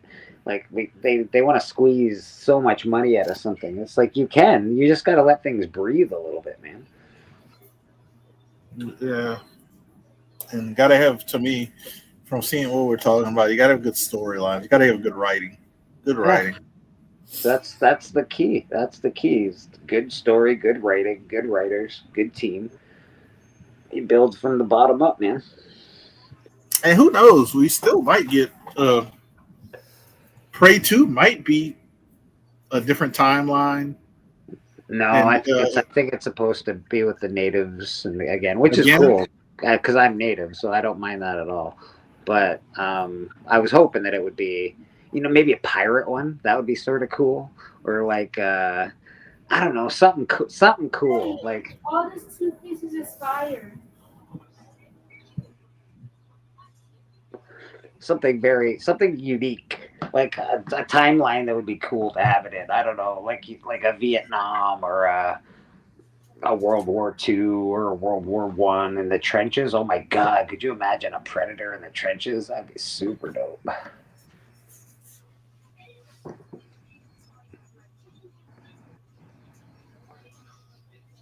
I don't know what's that, boss?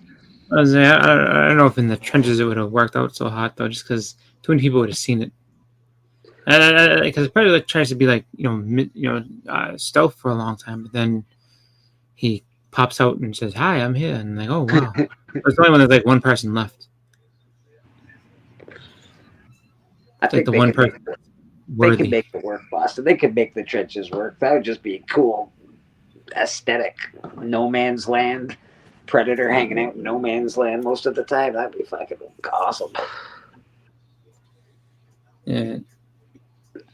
I don't know. We'll see what they do with it. We'll see what they do with the franchise. Yeah. Hey, Rad, what's going on, brother? Appreciate you stopping by, my man. We're glad to be back. Church will be on its regular time this Sunday. Yep. God dang. That was a scary time.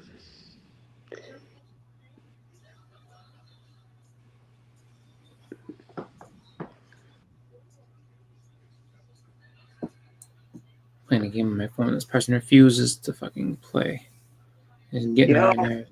I used to play an awesome cowboy game on my phone where it was like a quick draw game, and I stopped playing because people you could buy ropes and stuff, and so anybody that has money just always wins those games. I'm like, it's not a quick draw game if you could just buy things to stop somebody from winning.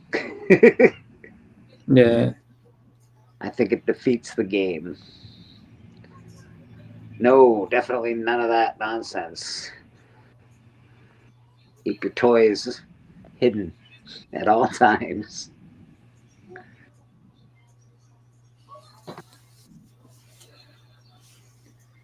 Yep, no excuses this time. I was like, I didn't. Yes, you did. Yeah, no And now excuses. the world No sees you. excuses ever again. We all know. We all know very well not to do it now. No toys, no real things. There's words you can't say. We really got to stop saying certain words.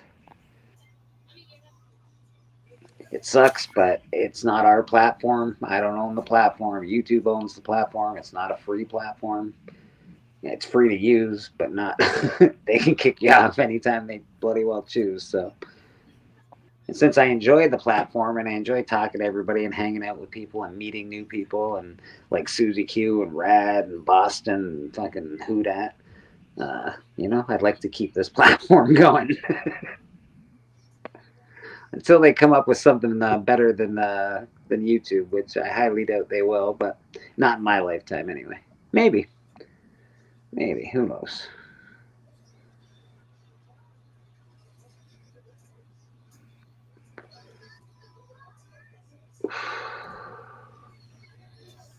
I think I'll be on Astonishing Auction on Sunday. I hope to be. So if anybody is looking for comic books, I'll be showing a couple boxes during the week these days, just sort of to preface a bleak TM Nerdy. Don't forget to watch TM Nerdy and Biggie Shaq's Top 5 Commandments.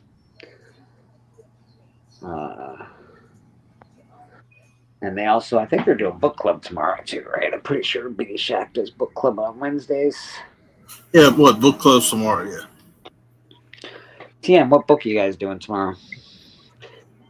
It's not that bloopy, bleepy, bloppy thing that Alan suggested last time, is it? Action Comics 271. Ooh.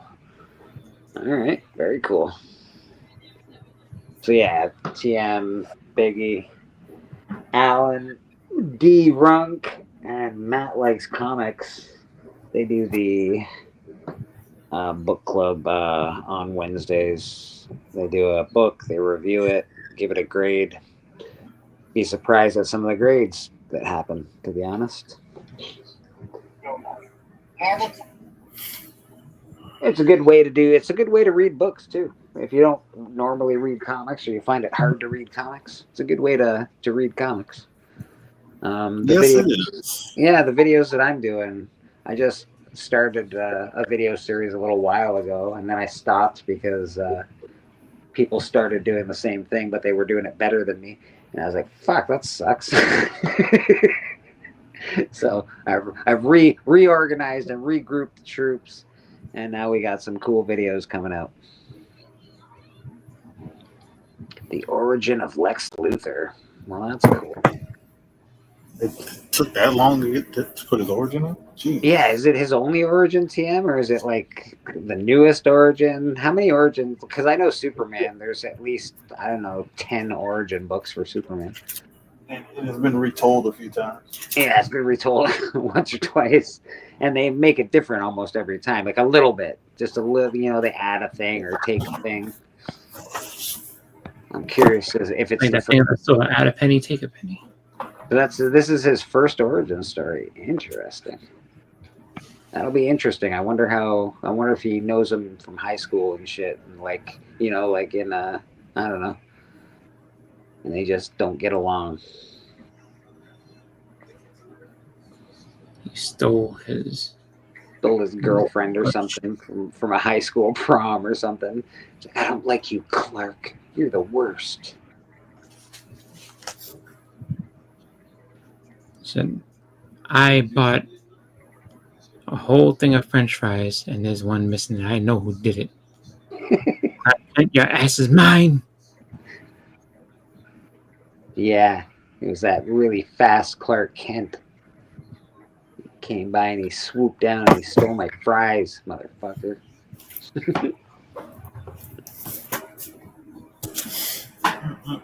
I don't know who in the hell you think you are.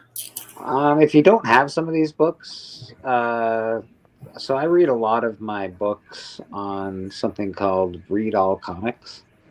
So there is a website online called Read All Comics, and almost everything that I look for is on there. Some magazines, not so much, but some magazines are on there. It's a pretty good site to enjoy comic books. And if you got a tablet, like I do it on my tablet, so it's quite nice. It's visible, very good.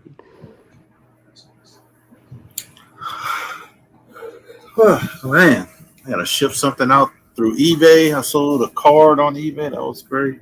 Woo! I tell you, using their shipping thing it's not bad. I've done it a couple of times, and I'm happy using their shipping. Okay, that's important. Pretty easy, and it's looked like it might be a little cheaper doing the cheap shipping through them.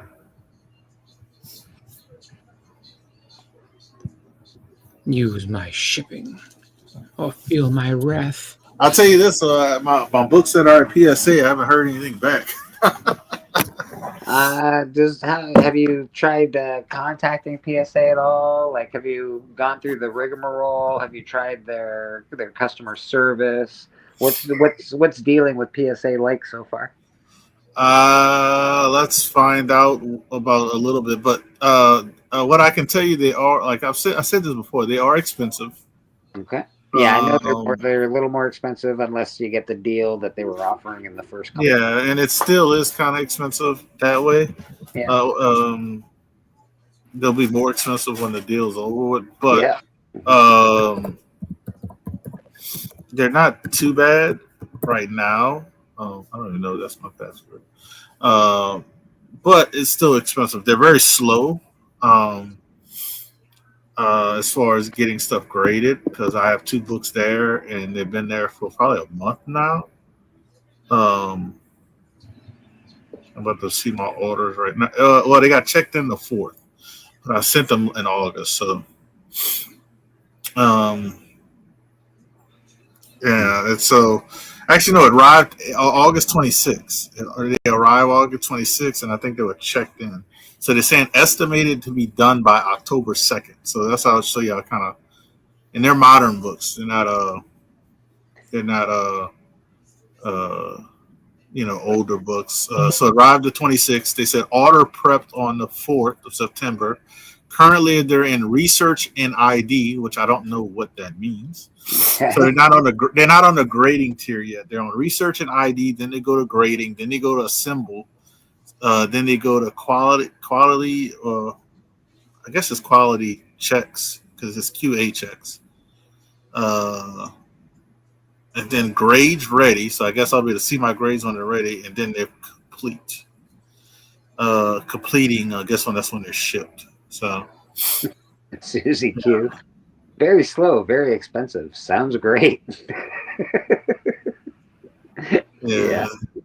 And they're I know for the card side, they're raising their prices on the cards, and they're slow as well. But the cards hold their value, so the cards are worth it. Like if you get a card, some expensive card, yeah, you PSA, like, PSA is one of the number one card people. yeah, they're number one by far. So I wouldn't like cards. Yes, I'll pay the extra. I would actually pay if it's some expensive card. I'll pay the extra money to get it back faster because the PSA is like CGC for comics. Yeah. Now for the comic side, I wouldn't use them. That's just my opinion. Until they get a lot of things situated. I only sent 2 books to test off. One was a book that was in my PC that I wasn't planning on getting graded. I was just holding on to it. So, it'd be cool to see how it looks in the slab. And it was a foil book, so hopefully that it comes back higher than a 9.8. The other book was like, I'll probably sell it once it comes back. It'd probably be like, hey, here's, I got one for the keep and then one to sell, and somebody else could see how it is. I hate the way their slab looks. I hate the red. Don't like it at all. Well, I want to see it in person. I don't think it looks bad. I want to see it in person. That's my ultimate goal. I want to see how it really looks. So I'll see once it comes in, and I can really give a good judge. But they said it was 20 business days when I sent it for that modern limited introductory pricing service. That's a long ass name. It was said 20-day turnaround, and it arrived August 26th. So you think it's 20 business days? I'm just throwing that out there for anybody. If you think that's 20 business days, I don't want you in charge of anybody's CGC or anything. Yeah, 20 business days. Yeah, 20 business days is actually not a long time, but the problem is it's been there yes, for it is. When 20 business days, that's 4 weeks. That's a month. Yeah, that's a month. I understand that, but I'm trying to say is my stuff is going to be there longer than that. Yeah. Because they said estimated when they're done is October 4th, 2nd, and that's just an estimate. If it hadn't gone to grading yet, and October 2nd is what 9 days from now, I don't think it's going to be done October 2nd. No, I wonder if they have like a separate grading company for comic books, or is it just goes into the pile with the cards and I wonder how that all works. Yeah, that's a good question. You know what else is a good question? You know why they're expensive as well? Because it's like very expensive. Well, they're very expensive because the company's in California, so they're going to be expensive. And they're going to stay expensive because they're in California. Now, if they move the comics to a different location, then I could see them dropping price but they're going to probably be more expensive than CGC because of their location. They got to pay their employees, and I can't, and California is one of the highest paid, stuff. So yeah, they're making money over there. Yeah, so. Yeah, I mean, I sent 2 books. It was like $75 for 2 books. Ooh. 2 books. God dang. I could send what 3 or maybe almost 4. Send almost 4 books to CGC. Yeah. So that seems like a lot. It is a lot. That's why I won't be using. I'm not like these influencers that got those deals and got free grading. What's his name did it? I think Comic Investments and you can name a whole bunch of people did it. Comic Investments, Golden Age Guru did it.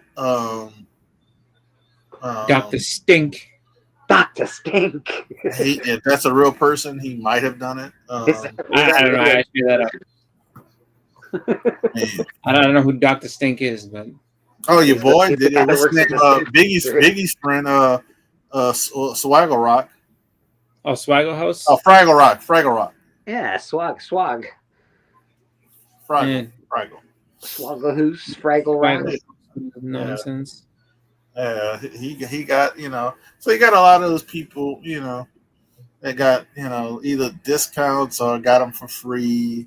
So yeah, Yeah, so they're comic book influencers. Who that? I don't think. yeah. So I mean, they could take a chance and sell that book, and say it sells for 10% less than a CGC. They're not worried about because they didn't pay for it to get graded. Yeah. I don't know. It just seems. I'm always a big fan of waiting till slabs get perfected. Like I wonder what their slab looks like or how it is. I hear it's heavy and big. I heard the slab is good. The problem is I heard their label is not great. I don't love it, but people say they don't mind it. Mind that label. Yeah. I don't mind that. Putting all the information on that, I've heard. They're like, Yeah, no, that's what I'm gonna say is that like I don't mind the look of it, but yeah, there's a lot that's missing. Like there's sometimes like all the information about the artist or like what's significant is not on there. It's just like, well, what the hell are we doing, man? Just because for Marvel Secret Wars, was it Marvel Super? What's Secret Wars? It's a title like Marvel Wars number 8. Yeah, but it's Marvel's Superhero Secret Wars. Yeah, it's Marvel Superhero Secret Wars. They put MSSW or something. That's on the top. Like it's too long to put. Somebody got a Secret Wars 8 graded, and they're like, "What the hell is this?" Yeah, no, it's the same thing. Like, no, we're not doing that. Like, no, I don't. You guys gotta abbreviate the. I mean, come on. Somebody reviewed, like somebody looked at deeper into it. They're like, dude, Key Collector, you can just pay this. Your company can pay for Key Collector just if you don't know what artist did the book. But, I mean, in general, this is like, I mean, that's at this point, I think that's one of those things that's stupid. Like, because it's like, all right, you should know at this point. Like don't get in. Like if you don't have people on your staff that know a book just by looking at it, like and I can tell this. I'm not saying that you should be able to know every artist just by a look, but something like that, like it's like, all right, like it's very common knowledge that it's Mike Zeck and John Beatty that worked on that book. Or even modern books that names are on a damn book. So like it's not that hard to. So they've but we'll see how mines come back. I mean. One's a turtle book. I'm curious to see what you get back. That's for sure. Yeah, well, so we'll see. We'll see in October. We got a future interesting video. That'll be interesting. Yeah, that's what I should title it. PSA unboxing. This is interesting. No, you got to title it things like. You gotta title it like PSA, better than CGC. Is this the end of CGC? Yeah, PSA shit like that'll get you. That'll get people going. Or you could flip it and say PSA screwed up. Yeah, that one's getting commonplace now. You gotta start saying things like PSA is better than you, and here's why. And then people get mad at shit. Like I could argue you like PSA. Is it the next PGX? Yeah, man. I would change it. I say, who stole the cookie out the cookie jar? This is why Boston Chris doesn't make content. Right. I'm sorry. That's just about as good a title as anything else. Like CGC. Who stole the last cookie? You don't know. You have no idea what I'm talking about. Well, I mean, we get people telling you don't slab things anymore just because this is this and that's that. Hey, look, if someone can sit there and say with the most minimal research in the world, or not even research, just like, oh, well, this is what this costs, and I don't know, man, I don't know if I would pay to slab this book. And it's like, did you look and see if it's worth even slabbing in the first place? Well, no. Well, then go fuck yourself. Oh, well, they have to pay this much money for this. No, you know that for sure. Are these your books? No, they're not. Then you don't know. We're just looking up on random stuff on eBay. We got a mint hunter trigger. We got a mint hunter. No, just come on, dude. Don't give me that and then pretend like you have no idea. Wow, this is 100% the way it is. Oh, is it now? Who said that was? All you gotta do is watch one episode of Slab or Not to Slab, and you'll know exactly what books you should be slabbing. Anything that's worth $200 or more, you should probably slab it. That's all I'm saying. I mean, I just look at it. If it's worth $100, you probably shouldn't slab it. That's it. I don't really. I mean, I'm just looking at it from the point of view of that. Like, you can say all day about how you know, things should be or shouldn't be or whatever. And I don't even know if I would say whether it's 200 or more or whatever. I just look at it where it's like you still got to look at, you know, just a whole bunch of things like because there's some books, yeah, like if I did it raw, if I put it on here raw, and yeah, maybe I get a better grade. If it's a high grade, I don't have to worry about as much. But then again, it's just like, you know, is it worth it? Like if you're sitting there talking about like, okay, if you have a, you know, I don't know, some type of golden age Superman that you know is a good book. Like let's say it's like, you know, first 10 books of Superman. Yes, slab that damn thing if you wanted to. Even if it's, you know, a 0.5, it's still going to be worth a bunch of money. Go for it. But if you're sitting there slabbing, well, I'm slabbing Action Comics number, you know, I don't know if this is a key or not, 527. The first time, you know, he goes to the store without his shoes, then, I mean, what do you expect to happen? Like, oh, I didn't make any money off this book. Well, no shit, but it came back at 9.8. Nobody wants it. That's on you. It's not a desired book. It has to be a book that people desire, man. Yeah. That's always the way it is. It's just the way it is. You know, the first time Lois fought it in front of Superman, oh shit, this is a big book. She let it loose in front of him. I don't know. It's just, you know, like those type of things. I mean, that's what kind of got on. That's what I kind of look at, where it's just like anybody who makes a statement, slab every book you have. Don't listen to that person because they're stupid. No. Don't slab any books. That person's an idiot too. There's always caveats and reasons why you should or shouldn't do something. That's it. Yeah, and then there's just personal reasons. Do you like the cover and you want it on your wall or whatever? Yes. Okay. Is that your favorite artist? Fine. Yeah. Exactly. Like if you like it, and that's what I said too. I was like, why not just do what you want? Slab a book, don't slab a book. That's your choice. Do what you want to do. Just make smart decisions. Like if you're into the stock market, which I am not, but if you are, you're not going to invest in every fucking thing. If you did, I mean, obviously you need extremely deep pockets. But if you invest in everything across, I don't care how rich you are. If you invest in everything on the stock market, you're going to lose money. I don't give a shit how much you make. How much you will lose money eventually, because like, well, something's going to go belly up, something's going to make some money, something's going to not. So it's just like it's the same. I don't know, Boston. I saw Gene Simmons bet on every horse in a horse race so he wouldn't lose. Yeah, he probably called them ahead of time. He's like, hey, listen, I'm going to bet on this race. So somebody make sure that the one with the highest odds wins, so I don't lose anything. Yeah, I made $7 betting on every horse on the racetrack. I know. So it was one of the dumbest things I'd seen. So just like his wife was fixing the car one day. I'm like, okay, guys, if you really don't think this is a fucking bullshit, this show, it's written. It's not real. It's not real life. Yeah. Gene Simmons' wife has never touched a screwdriver in her fucking life. Maybe it's the only screwdriver. Yeah, exactly. I said the only one that I would say potentially, and maybe she has, I have no idea. But I would say you're more likely to see that. Oh, I have a screwdriver and it tastes delicious. There you go. Yeah, exactly. I'm not saying that she can't fix cars. Maybe she can. Shit. And my cousin Vinny, that's what Marissa told me. That's the one thing that, like, her skill was she knew cars, and she saved his whole defense with that. So you never know. There's plenty of women mechanics out there, but you know, I'm not saying that she didn't strike me as a mechanic. No, but you never know.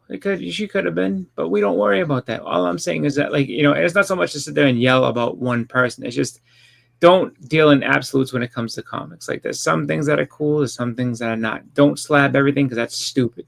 But slab the stuff you like if you want to slab it. And it's, you know, so there's plenty of people that slab covers that are not worth shit. They slab books that really aren't worth anything, but it's just a badass cover and they love it, or it's just one of their favorite books. Maybe it's the first book they ever owned. One of the first comics I ever slabbed was a Marvel feature, maybe, or a Marvel Spotlight, but it had Man Wolf on it, and I just thought it was one of the best covers I'd ever seen in a comic book. I'm like, this is such a good comic book cover. It needs to be slabbed. Like, it was dumb. It was dumb. It was totally dumb. People collected wit. Yeah, I mean, it depends on what it is. I mean, but like, I wound up selling it eventually, but it's still, it wasn't the smartest thing I've ever done as far as slabbing a book is concerned. No, but you know what? I mean, in the end of it all, it's just like, you know, if you did it and it's a book that you like that you're gonna keep, ain't no problem with that. And then it was a book. I actually sort of regret selling it, but I needed money. No, well, the other thing too is that like when you look at like there's people that like and I've known people that do this. They collect every book that came out the month that they were born. So it doesn't matter what Is that the true, Susie Q? yeah, she was. She was in the army. She was actually I think got in trouble with her father because her father was like mad. He's like, "What are you doing out there?" And she was out there doing like actually, working for the war. Like he was like, "This is beneath you." She's like, "Not for me. I'm out there. I'm doing my thing." Good for her. I don't really have a Yeah. lot of respect for Queen Elizabeth, but that's pretty awesome. Yeah, no, she was she didn't see herself as above any of that type of stuff. She wanted to do it. But I would say like the people that I know that like, oh yeah, like this came out the month I was born. So yes, I'm gonna buy every book from the month I was born. And sometimes people have some pretty cool books that came out that same month. And they buy, and that's one of the things they collect is like, this is when I was born. These are the books that came out, and that's how that goes. The was it the 25th anniversary Marvel border covers. Not all of them books are worth money. Like there's some that are, there's some that aren't. But people just like to have them just because, oh, this one has that cool little border. I'm gonna put it on. It's There's cool a guy I know that collects Marvel covers, and it's so he was asking for a little Lulu comic because she's playing marbles on the front cover or some bullshit. Yeah. Yeah, I just collect people playing marbles on covers. I'm like, that's such a weird thing, but all right, that's cool. And so that's the thing. Like now if the person slabbed them all just because they want to, that's fine. Like I mean, I know a lot of people who have just it's something fun that they do. Like the people that get like the 8 million signatures on those cityscape covers. I mean, the cover, you can't even tell what it is anymore because everybody in the world wrote all over it, but they like it. That's their mission to do. The Heroes for Hope. I know people that have a whole list of people that they like the people that are still alive. They'll get every single one of them to try to sign that, and then say, "Yep, this Heroes for Hope book is really not worth much at all, but I got it signed by all these people because it just became a mission to meet all of these people, as many as I could that are alive and well." And I'll tell you, I think the only ones that would be really expensive out of that is people that actually met George R.R. Martin and got him to sign on that book because he wrote like a story in there or something like that. He wrote Like, so if you met him, he wrote a letter to the editor or something. yeah. Well, no. So he wrote a letter to the editor and something else, but I think he also wrote a story in that too. Oh. And the thing is, yeah. And so the thing that's crazy is that I mean, he's an elusive signature. If you got that, I'm like, oh wow, that's pretty cool. But if you didn't know, I know Beckerman says it from time to time, but if anybody didn't know, George R.R. Martin was also touted to be one of the first doormen at the first Comic-Con ever. That's supposed to be the first Comic-Con ever. George R.R. Martin was the doorman at that Comic-Con. Yeah, it's just he was I mean, 19 or 18, or he was like a kid at the time. Yeah, and I think he's from like New Jersey or something like that. So I mean, it makes sense. But I mean, I think that when it comes to all that type of stuff, I think that really, I mean, having a slab is cool. Slabbing, I mean, it's just like, what are you into it for? If you're into it for your own personal collection, like another guy I know who I don't think he's you definitely touched on something right there. What are you into it for? If you're into it for reselling comics, you have to be smart about what you slab. That's the thing. If you're into it for your personal collection and you just want to have cool things, do whatever the fuck you want with your money. Who gives a shit what you do? And that's where I come down with that, because like you can go back and watch his video and be like, oh, like this book it sells for more of this and that, and he's only sticking with a couple of different grades. He doesn't look and show you, oh well, like now if this book came back, like let's say like in a 6.0, it's worth less. It's not worth slabbing. Like if you have a 6.0 raw, it sells for more than a 6.0 slab. Yeah. But in an 8.5, this book is absolutely worth slabbing, and you should do it. Okay. I mean, shit. He didn't go that far. That's part of my criticism. Those same people, though, are the same people that'll send a book away to get it slabbed and then crack it if it doesn't come back the grade they want it to be, so they can sell it at a higher price raw. And I find that to be a real distasteful and dishonest thing to do. Yeah, and the thing is, like, Oh, I don't know. it might be an 8.5, guys. You know, fucking very well it's an 8. You cracked it yourself. You know the fuck. You have the goddamn grade, and you're like, it could be a 9, guys. This could be. Yeah. Look at it. It's But the clean. thing, yeah, and the thing that I say is that, when it comes to like honestly, like what would have gotten me to not to not be as critical would have been had it been like, okay, so where is this price point where it's okay to go ahead and slab this book? Well, if it's this now, I mean, and I can give you I mean, there's any number of different examples of books. Like if you have just like people love X-Men, but if you have a random X-Men book from Uncanny that really isn't much of anything, Let's talk about Wolverine #1. Wolverine 1, the black cover. Yeah. Wolverine's on the front cover. You get a 9.8 in that book, I think it's like $350 or something like that. But if you get a 9.6 in that book, it's like $50, $60, $100 at best. Like it's just not. Yeah. Not it all depends, and that's the other thing too. It all depends on what you got it for. Like, so if it comes back at 9.6, but you got it for $5, well, you can sell. Yeah, it for sure, no you problem. gotta make money, But I mean, I think that why spend the $50 and wait the time when you could just sell it for $5 or $10? Well, no, yeah, and that's when I mean, that's when you to figure out what you want. It's worth $80. I'll give it to you for $30. There you go.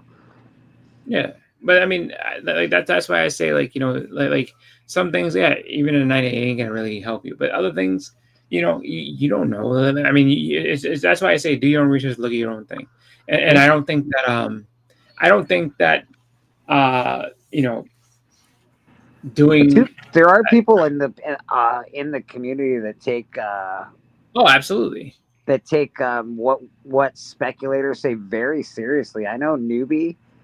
People used to get real mad at him when they were like, "Well, blah blah blah, that's wrong because they bought books on Newbie's suggestion and now they're worth no money." But what they didn't understand was you got to sell those books right away. That was the bubble we were in. It wasn't like buy this book. It's an investment for the rest of your life. Buy this book and fucking get rid of it. It all depends. It all depends on what's going on. But so somebody I know personally that does that with Thor books is he used to be on the Comic Book Fanatics. His name is Ray Jr. and Ray loves Thor, loves Thor. So his whole deal was that he wanted to get a full run of Thor slabbed, and he's done as much of that possibly as he could. He said, and he said the same thing. He wanted the same thing with Batman. So he has, I think, pretty much every Thor book that he's been able to acquire. They're all in slabs.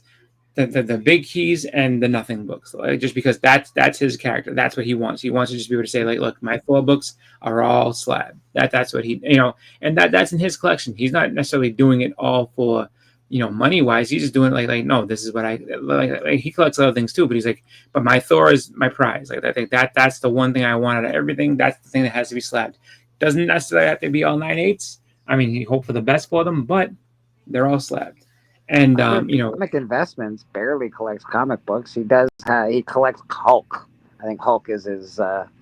He's got he's got a full run of Hulk or whatever it is, but he barely collects comic books. He just invests in them. Yeah, and that's I mean, that is one of those things where it's like you can easily say that I think a lot of that depends on where you stand on that. Like are you still a collector or are you trying to sell things? Because if you're a seller, then you have that you're able to detach yourself from most books and be like, okay. Well, even me today, the book that I detached myself from probably years ago now, the RoboCop book, I looked at it today. I was like, hey, you know what? I'm gonna put that back in my collection. Yeah, I mean, there's nothing wrong with that. Like I can say, for me, I am not really close to that because there's a bunch of books I just want to have for myself because it's me, and it's just but for me, I'm just looking at some people that do have that type of thing. And it's like you said, I collect basically one run of comics. That's what I have. Me and Huda's friend Evan, he at one point just was like, yeah, they're like, I have like 100 books. That's all I have is 100 books. And he had more than that, but he just got rid of a bunch of stuff. He's like, yeah, I don't need all these books. I just I have think these X-Men 100 would be a books. really hard run to collect. Just there's so much of it. But I guess You'd be if surprised. you just do the main run, how big is the main run? 300 and something books, I think. The Uncanny X-Men. No. I mean, it's more than that. It depends on where you want to stop. You know what I Well, mean? you start at 90. You start at giant size X-Men, right?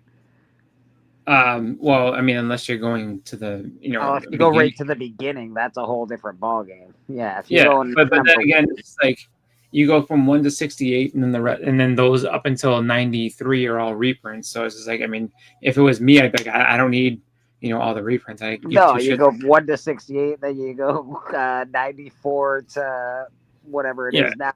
What did it go? 94 to 300 and something? Because no, it was more than that. I mean, they were in like I mean, they were, I think, up around like 500 or something like that. And then things like they kind of rebuilt and everything like that. But I think that really, when it came to that whole thing, it's just like, yes, it's up in the 500 somewhere. And then they have like it's different. Still called Uncanny X-Men though? Didn't they change? Did it always stay? When is Uncanny done? Like when is that? It didn't like it didn't necessarily stop full out. They just kind of did like a new they did like new volumes of it. Like they did I know they had New X-Men, which was a little bit different. Yeah, I but know then I've got some other. I think it jumped back to Uncanny. Well, no, I think like the original run of Uncanny X-Men goes from 94 to what, 360. No, I think it's in the 400 somewhere. Just because I know that 450 and 451 is when X-23 is in the Fang suit, and so and it's still called Uncanny at that point. So, it goes pretty deep. But the thing is that it all depends on where you want to stop. Like some people don't need all 500 and whatever it is. They just like, it is cool. Like some people be like, give me 94 to 300, and that's all I really need, just because nothing that came out after that is like super important at that point. Like not to them, right? Not to them. It's not important to them. It's not their X-Men or whatever it is. Yeah. Oh yeah, I mean, well, not even just not the X-Men. It's just like, but when you look at it, it's like, all right, who significantly first appears after that point? And so some people like, I want stupid things like a full run of Weird War Tales. Like I'm not even after full runs of like something like the Avengers or X-Men or no, that's not a terrible thing. I think about it like like a run I would love to complete would be Captain Marvel. So the Marvel one. Like I would love to complete that just because it's good stories and stuff like that. So and Miss Marvel's run too, like Miss Marvel Volume 1, like that'd be cool. I mean, there's a bunch of stuff that's like, this is just good stuff to collect just because you like it. So it's just like, all right, I'll collect all that. But to say like for me, I was like, for Spawn, it's like, all right, I have some issues past 100, but I would definitely say like like for Spawn, give me a full run 1 to 100. I'm happy with that. I don't really need much a more. Full run 1 to 100 is a good run of Spawn, to be honest. If you get 1 to 200 though, that's where the money's at. Between 100 and 200 is where all the money's really at. Yeah, no, and that's what I say. Like I mean, there's different ones, but it's just like but like I was just looking at like just go that route, and then there's there's a bunch of stuff like that. Like for me, I'm like, all right, just once it ends here, that's it. That's all I care about. Like I know Silver Surfer Volume 1, I would love to complete.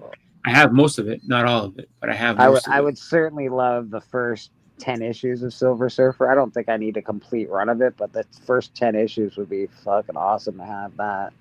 Yeah, no, I have most of it, just not I need like one. I'd love a full. I've got a chunk of Werewolf by Night. I'd really like to have a nice run of Werewolf by Night. That would be cool. Yeah, like I have for Silver Surfer, I'm missing 1 through 5, and then I have I think a couple of other ones in between, but I have 1 through 5. I'm sorry, I need 1 through 5 straight. Actually, no, not 1 through 5. I need 1, 2, 4, and 5 because I have number 3. So, and then Tomb of Dracula. I actually have a pretty decent run of that too. Not everything, but I have a good amount. I got a few Tomb of Draculas. Not enough to say I got a good run, but I got a few. Yeah, I mean, and it's just like I got a little tiny run of early Ghost Riders as well. To be honest, so I got a nice just a little chunk, but it's a good chunk. Yeah, I have But I don't want the full Ghost Rider. I just want the first like 10 issues or something like that. Yeah, like I have a lot of different things like that, but I mean, like I'm trying to look now because I pulled up CLZ just to see. I love Spawn, Rad. As far as the art is concerned, as far as the writing is concerned, it's not always that great.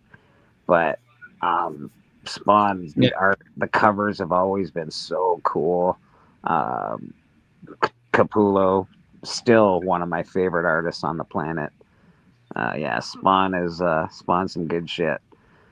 Yeah, like I'm trying to see where it is. And then of course you got Neil Gaiman does 9, and he basically writes a real mythos for Spawn. He actually, let's be honest, Todd created Spawn, but Gaiman made him cool. But let's see. What is it? I'm looking for that stupid thing. Oh yeah, like I have a full run of Iron Fist. Like I have 1 through 15. That's cool. A full run of Iron Fist. So you've got the first, obviously, Sabretooth and all that. Yeah, and then I have all his, and then I have everything from the Marvel premiere. So I have his first appearance, and then first, second, first Colleen Wing, first Misty Knight. Like I have all those. That's awesome. So, yeah, so it's just like, I mean, like there's a bunch of different sectors. Like I have all of Logan's Run, I have all of Longshot. You know what I mean? It's just like nothing crazy, but it's but I have a bunch of those different things. I don't have like some of the older stuff. Like I got the full like Old Man Logan Run and stuff like that. Yeah, I have that. I try to see like different things, and it's just like like what is it like I would I just haven't had the time to really like focus in on it, but I would get the whole run of Master of Kung Fu in terms of like, really would you? Yes, because why not? I mean, it's not bad. They're not bad books. Like I think they're fun to have. They're not the great. That's a cool little run to have. Rampaging Hulk, the like magazine ones.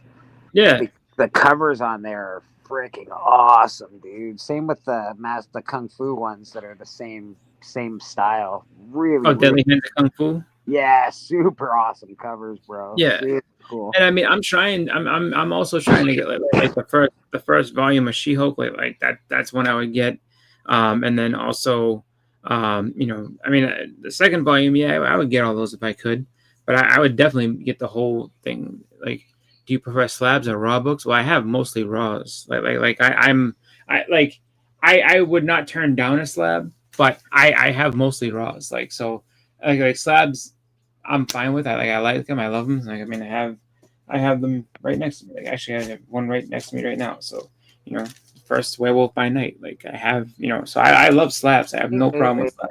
Let me see. I can't. I'm trying to make it big. It's hard on my phone. That's a beauty. Yeah. So I mean, yeah, like I like slabs. I also do raws too. So it's just like, I mean, most of my stuff is raw just because I don't really slab a ton just because of the fact that like I just don't I in the beginning was kind of not anti-slabbing at all. I just was nervous about doing it because I was like, I don't want to send a book I really like away for all that time and wait for it to come back. But then I have done it, and I need to do it some more just because there's definitely books that I have that are that would definitely benefit from that, especially ones that I would be like, yeah, I would sell those, So I mean, I just kind of I'm moving towards doing more of that. It's just kind of just getting the time to do it and then send it all out and just wait for them. I've had good luck with times. There haven't been too many that have been like, oh my god, what's going on? So and there's been other times where I've sent things out and like next thing I know, like they're like, oh yeah, it's on its way, get ready. Like shit, I didn't know that. Like I had to make sure that somebody's home so that they can sign for this thing. So Yeah, but there's also when I first started doing CDC stuff, they would wait to take your money. So you could Yeah. like send an order to CGC and they wouldn't take your money until they were actually working on your books. Yeah. And now they take it right away. So it's like, Oh, okay. it's See, I thought they still did that because I still haven't done. I mean, but that's the thing. I don't know. Like, They take it as soon as they get them. They're like, nope, thank you for the money. Appreciate it. no, that's fine. I don't mind. I mean, it's just because at least I know that it's paid because that's one of the things that can sometimes hurt you because it's like you have to sit there and make sure that you don't spend because at some point they're gonna come. They also used to be able to help you though too. You used to be able to like move a little here, and then you're like, I'll have money by then, so I should be okay. I'll have a paycheck by then, or whatever the case may be. Yeah. I mean, I don't know. I tend to be more of. I tend to want to make sure that it's all set. So it's like, all right, this is what it costs. Here you go. I'm very happy that CGC seems to be going to more stuff, so that if you do need to get things slabbed, at least up by me, because like for a while there was a big drought and it was all facilitators, and then once they started doing the verification, it was now more people were going out and doing. CGC was just doing more stuff just because. So I was like, all right, good, because in the end, I really don't care. Like I can go ahead and send stuff out to get verified later. You didn't like your verification thing. No, they're great people. They're very nice, and I see them all the time, and I'm happy to see them. Like they're very nice people. The problem is that like they crushed me at Rhode Island Comic Con, and I was just like, you paid a lot of money and you waited a really long time as well. I remember. That was the toughest part, was that you had to because they submit so many things all at once, it's all under their account, so you can't even check to see like when things are coming. You just have to wait for them, and they they're a very, very active facilitator. So like they go to like everything, and we're not talking about just all around the country. They go around the world. So it's just like like they'll go to somewhere like New York Comic Con and they'll have thousands of slabs they submitted all at once. And so it's just like, so they're waiting on all that. So it's just like, whatever the time is, I mean, you might luck out and get your stuff like super quick, or you might end up being one of those people that's like, yeah, I'm still waiting on this shit. And it's been 3 months. Like, what's going on? And it's because, they gave CGC a giant order, and it's just like, yeah, it's taking us time to do it, sir. Sorry. And CGC is super cool, like as far as their customer service is concerned. They pretty much said, like, there's not much we can do on this, and like, I wish I could do more for you. I can't. Like, since it's not your account, I can't really disclose anything. So, and honestly, I don't really know. I wouldn't be able to say which book specifically is yours. Like, I can tell you this book that got submitted, and I mean, if it's the only one, then okay. But she's like, but I can't even give you that because it's their privacy. But so it's like if you submit a book that's everybody has like if they're doing something, and let's say, like, I don't even know, Clayton Crane is there, and he's signing a bunch of Ultimate Fallout 4s or something like that. Hey, you're just gonna have to wait, just because they can't tell you. I mean, that's probably the book that he has the most of there. It's like, well, sorry, not much we can do. Or, if you have a Mark Bagley signing, and it's like, all right, well, there's a whole bunch of Venom, Lethal Protectors, or Ultimate Fallout 4s again, because he worked on that, or just any. I was gonna say that Mark Bagley's there too. Oh my God, I want my book there right now. Yeah, just so it takes time. Actually, it's funny. Like, that's going to become more prevalent, where you'll have a bunch of people that worked on one thing go to one show. Susie said, like, even Steppo, he can't slab all his books. It'd be way too expensive. Monty, I would think, would be the same way. It would be way. Oh yeah, no. Like neither one of them can, just because for a couple of reasons. Number one, the amount of volume. Number two, the books themselves, because I mean, Steppo shows a bunch of really good Golden Age books, a bunch of really expensive books. And Steppo's not in the market. He's not selling his books, so it's not like why would he pay a percentage? He's not selling his books. It's not like he's making any money. He just wants them preserved, preserved. Yeah. and graded. But they were like, no, we want. Yeah, they're not going to have that shit. They may, look, this is a Batman one. It's it's going to cost you 1% or 3. Well, I think it's like 3% of the value. Yeah, So but it's right. it's really unfair. It's like a racket. I don't like it at all. It's like, Oh, it's you got a book and we want some money. It's really it's like, what? You know what cracks me up with that too is that, okay, so if you are going to tell me that like you need this money to make sure, so then my book better not have anything fucking wrong with it when it comes back. Like, it better come back to me the exact same shape. It better come back so perfect. It better.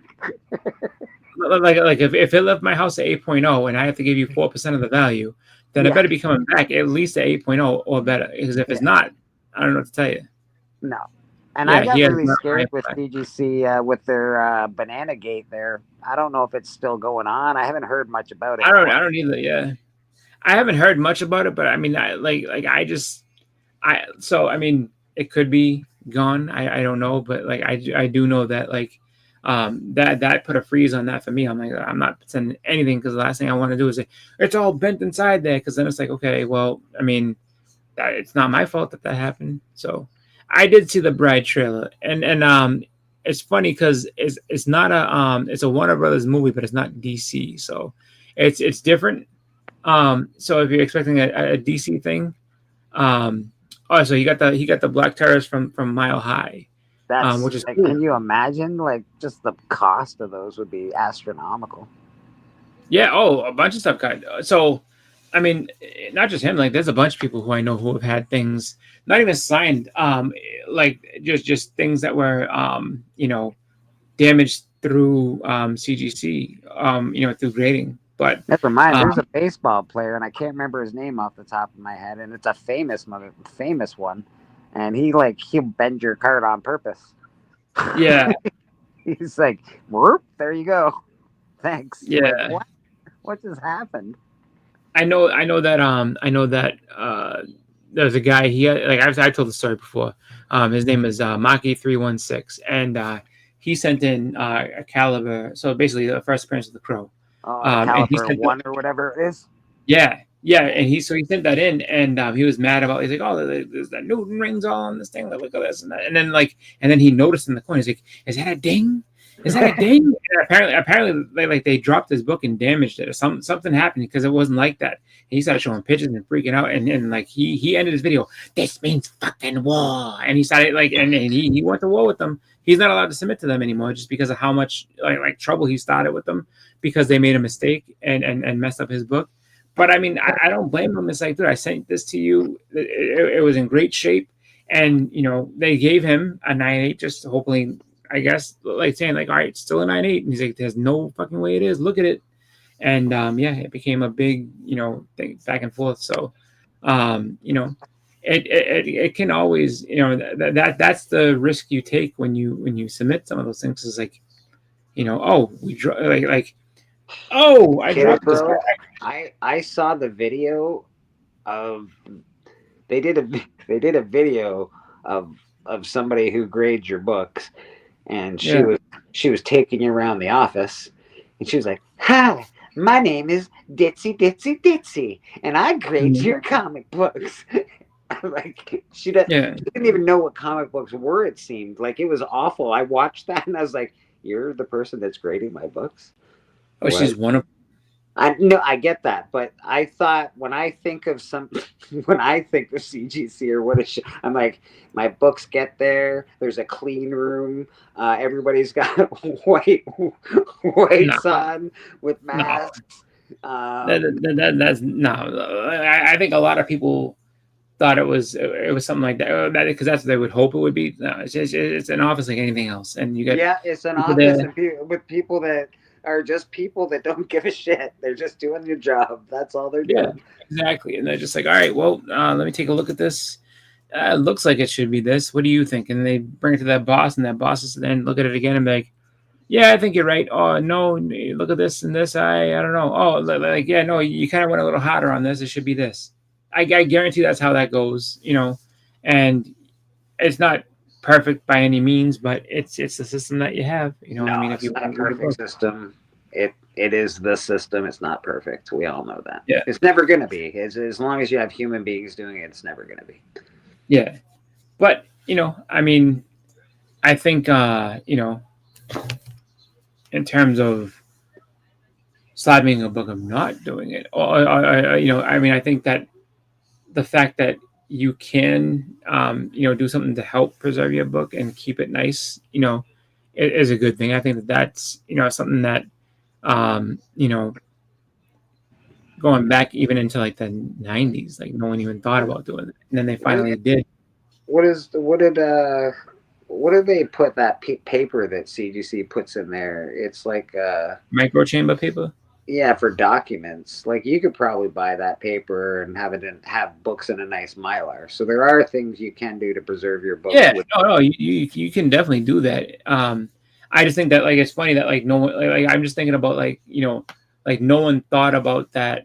I mean, really grading anything like in that same way, but like I mean, because there were like I remember with cards there were the there was a little flimsy little plastic sleeve, and then there was like the hard plastic sleeve. Yeah. And then there was the one I remember like for the ones that like you wanted to seal in like a vault. There was one that and so screw in. Screws. Yeah. And but like it makes me laugh that like no one ever was like, oh yeah, like we should put a whole scale of this and then charge money for it. It took people. Well, that's the reason the scale was invented, though, because of sales and disagreements on pricing. And hey, this is a really high grade. I think it's near mint. That's not near mint. That's an 8. That's a near mint minus at best. I mean, I just think back to what's his name, Don West being on the damn Home Shopping Network. Like, this is a gem mint. And he'd be sitting there yelling and screaming and turning red and telling, but there was no grade. He just said, "No, this is a gem mint, baby. This is the mint. You like this Mark McGuire rookie card? This is as minty as it gets." And I mean, of course, okay, they're selling you all this good stuff, and it's high quality. Okay, great, but no one thought like he says that, but if we had something that actually said it and was in a secure, tight thing.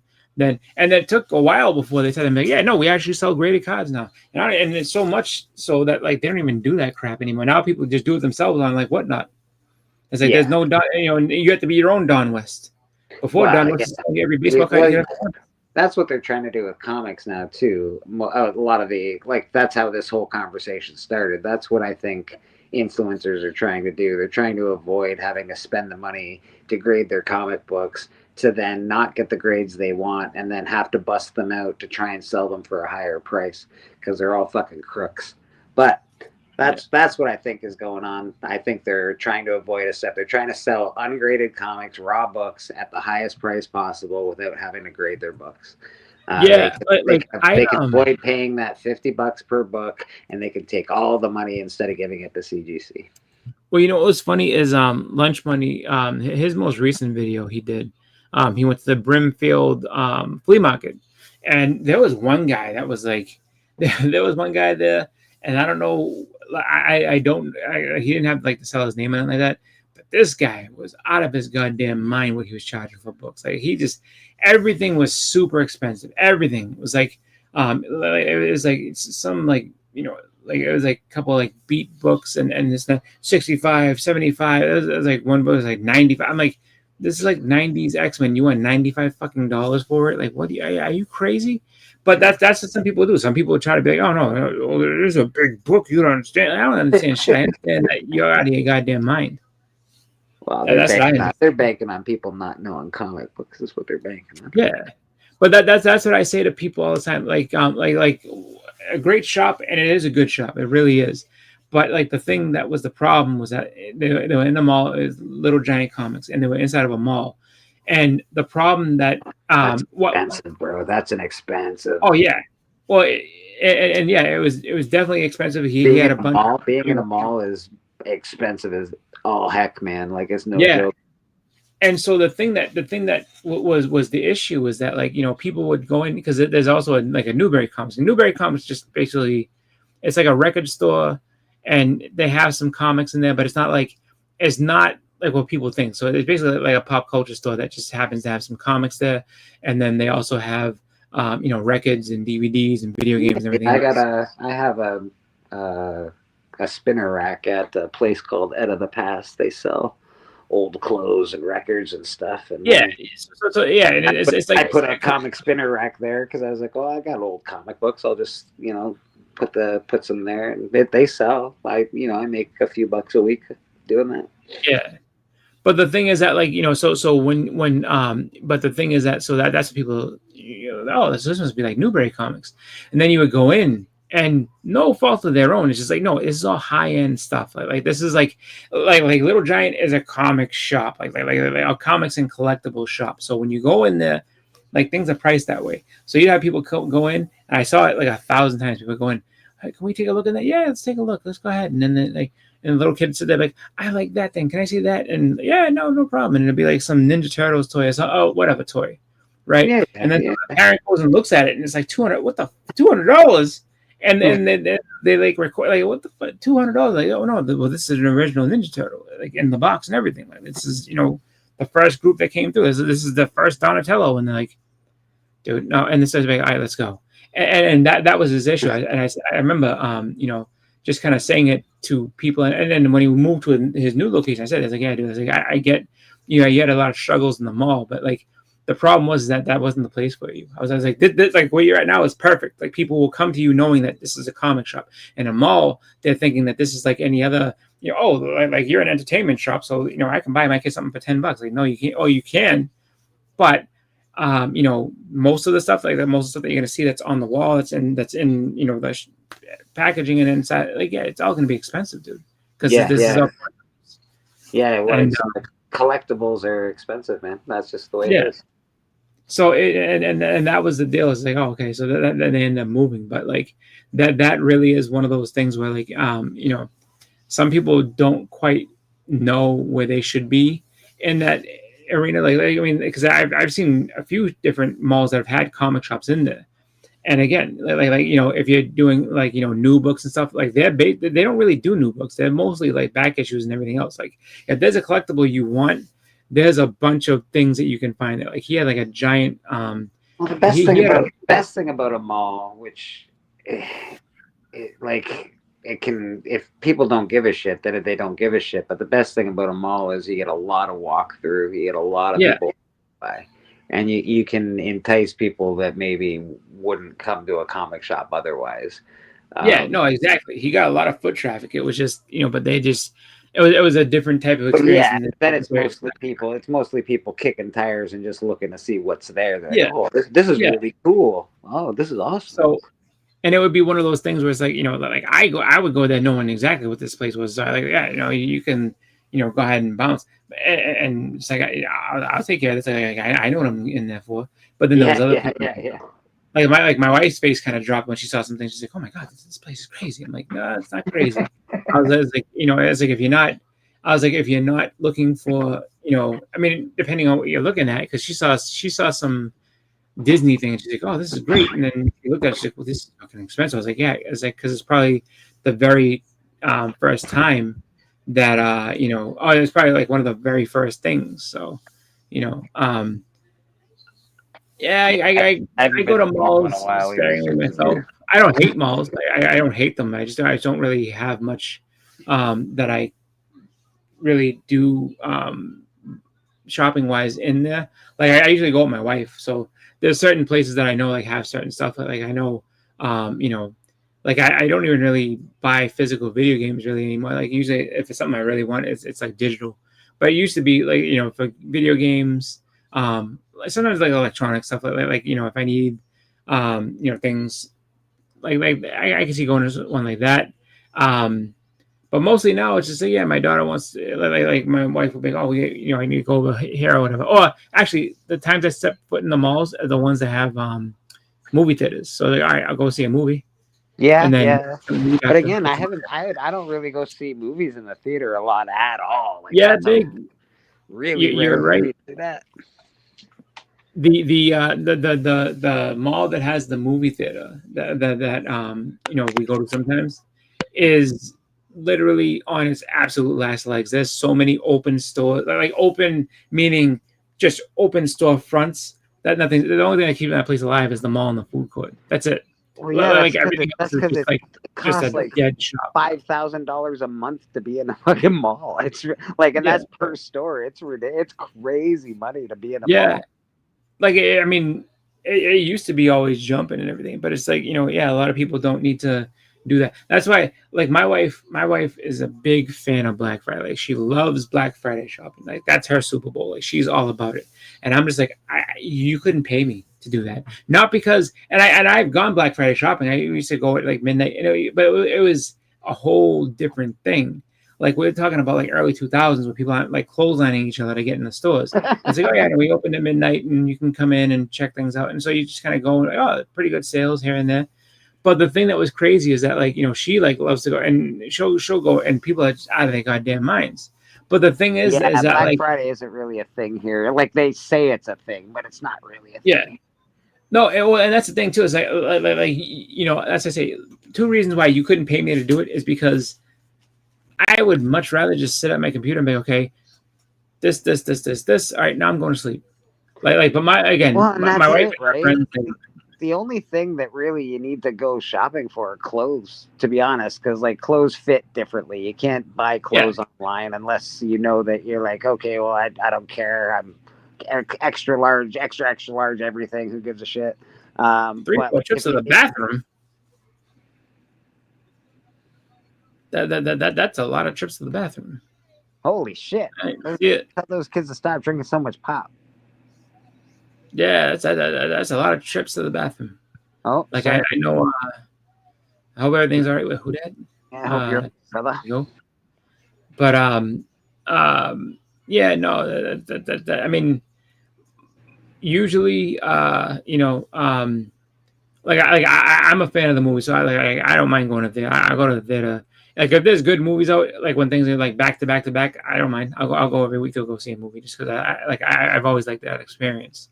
But I would have really liked to seen Fantastic Four in the theater or Superman in the theater. I think those movies, like there's certain movies that are really good theater movies. Other movies you don't need to see in the theater. Like I don't know. I like to see just about anything. I really don't care like whether or not I just like the experience of going to the movies. But I saw Fantastic Four twice, and then like my daughter. I saw it once by myself, and then I saw it with my wife and my daughter. And my daughter's like, "It's the best movie ever." There was a baby. Like she liked it. She thought it was great. I was like, "Oh wow!" I was like, "I'm surprised." Big Bad Barry was awesome. Yeah, she liked it a lot, and she like because as soon as we got out, she's on she's sitting there and she calls one of our friends on the phone. She's like, we saw the best movie ever, and now we're going to get pizza. This is the best day because like there's a mall across the street from where this movie theater is. Yeah, does your daughter sit well through a movie? Because most kids I know, I don't think they could sit well through a 2-hour movie. So if it's a movie that basically she always has her phone on her. Yeah. So like my wife has a phone. She basically uses one of my wife's old phones, and so she'll either like watch stuff on there or be playing a game. Like so, she's really not interested. Like she can do that. So she'll just sit there on her headphones and just be like doing that thing there. So surprisingly pretty quiet for the loud young lady that she is. Yeah, no, she's quiet. She sit there and just be doing her own thing, and she's fine. She just just give her popcorn or whatever, and she's not a problem. She doesn't have a problem with that. And the thing is too, like she also has like really sensitive hearing, so for her sometimes, depending on what a movie is, like if it's really loud, she doesn't like it. Like that's when she'll be like, I need to go. I don't want to be here. Okay. But other than that, like if it's one that's not ultra loud, like she just put on her headphones and then she'll be doing her own thing. Even if it is, and if it's like louder than her headphones, then she'll be like, okay. But she's gone to plenty of movies. My ex-girlfriend affectionately told her young kid, I have what they call soft ears. I'm not a big fan of loud and lots going on and like freaking out. I'm like, I don't know what it does. It fucks me up, so I can't deal with it too much. Yeah. No, she's always been that way. Like even like when she was born, when they were doing like all the little tests, it was just like basically. So when they're born, they will do the same test that they put little headphones on, and then they'll sit there and they'll press those, and they test out the frequencies. And they said that she could hear a bunch of stuff that was like really like that most people can't at all. Like her brain was picking up frequencies that like most people can't do at all. Like she has like very like they said that she knows this because my wife told her she has ultrasonic hearing. And she's a fucking superhero. So that's why like she's one that like doesn't like so if someone gets mad or yells, she freaks like you'll see she'll jump a mile, and then because she can't handle it being that loud. So surprisingly, she was okay with fireworks. I figured she wasn't going to be able to do that, but like so she would like jump with the fireworks, but she likes the colors, so she'll just sit there and be okay with it. But but yeah, they can be calming, even though they're loud. They're pretty calming, right? It's I don't know. Yeah, and she's been to like baseball games with my mother-in-law and stuff like that too. So it's like she's been around like loud things. It's just I think it's the environment of it. You guys have to give her like headphone, like earphones and shit or whatever. She sometimes like to go for like when I was saying about like going to the wrestling show, like if we ever did that, I would have told her like we're gonna take these with you just in case it gets because it's different from fireworks outside. It's like the pyro they have is inside, so it's very loud. So it's and the fan base is crazy as heck, man. Yeah, yeah. So you get a giant pop, and she's like like she won't like that. But you guys got your Thursday Sweet Chin music this week? I'm pretty sure, as far as I know. You guys got to talk about the WrestlePalooza, don't you? Yeah, yep. The WrestlePalooza. I didn't watch any of the AEW one, but I heard it was much better though. Like they did a better show. But yeah, we'll be talking about that, our thoughts on it, and what we feel like is going on. So we'll be doing that Thursday, and then Hunt on Saturday. Yes, the Hunt Saturday. King John versus Bleak the Hitman. Be there. Church versus State. King John thought he could cancel me. King John, you can't cancel the church. We're back. We're up. We're running. We'll be here every Sunday.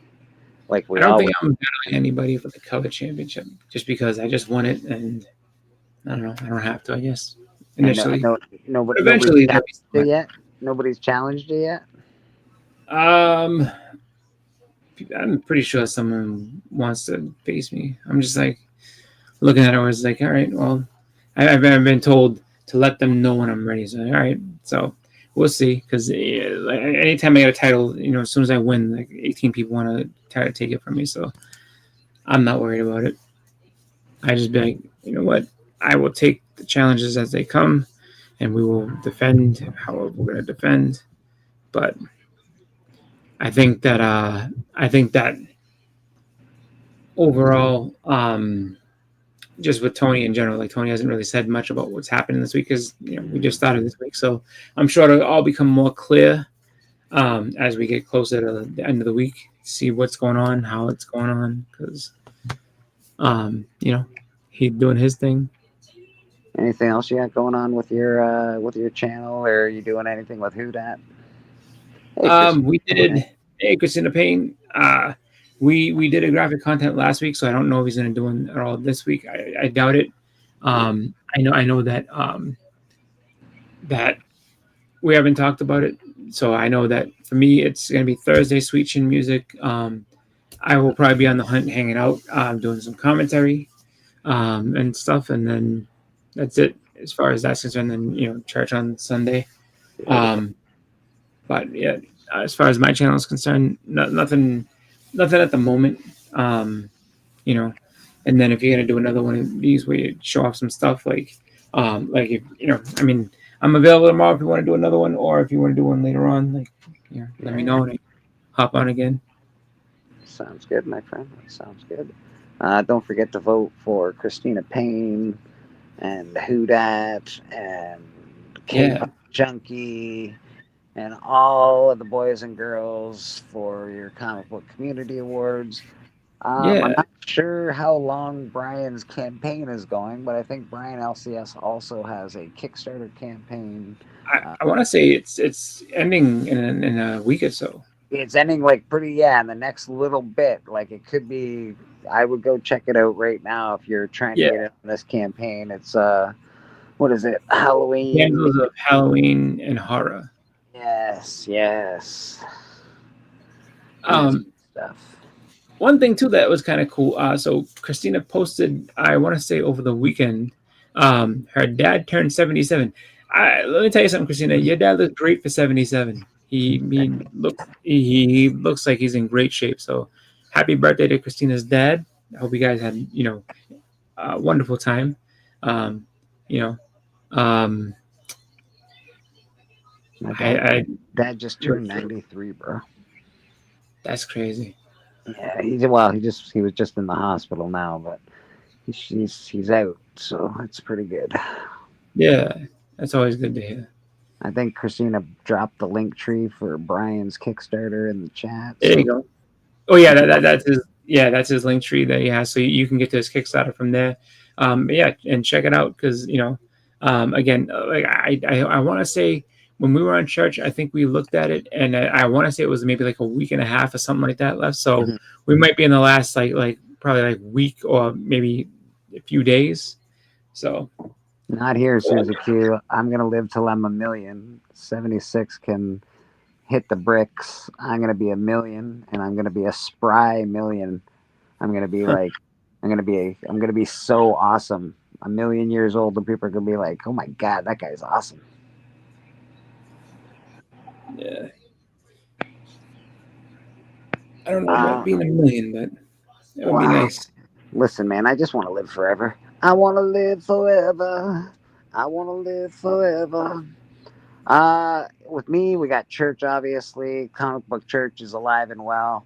We're back. YouTube did not strike my channel. They took down the video, said it violated their thing, and then I contacted them again, and then they said, nope, we're taking down the video. It violates our thing. And then I contacted them again, and they said, YouTube has put up your you're allowed to do lives again, and we've taken a closer look at your video and found that it does not violate our policies.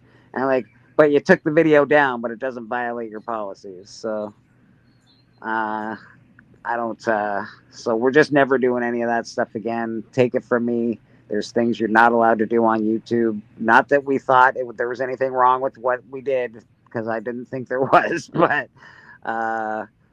toy replica things that you use in war, not good. You can't show that stuff.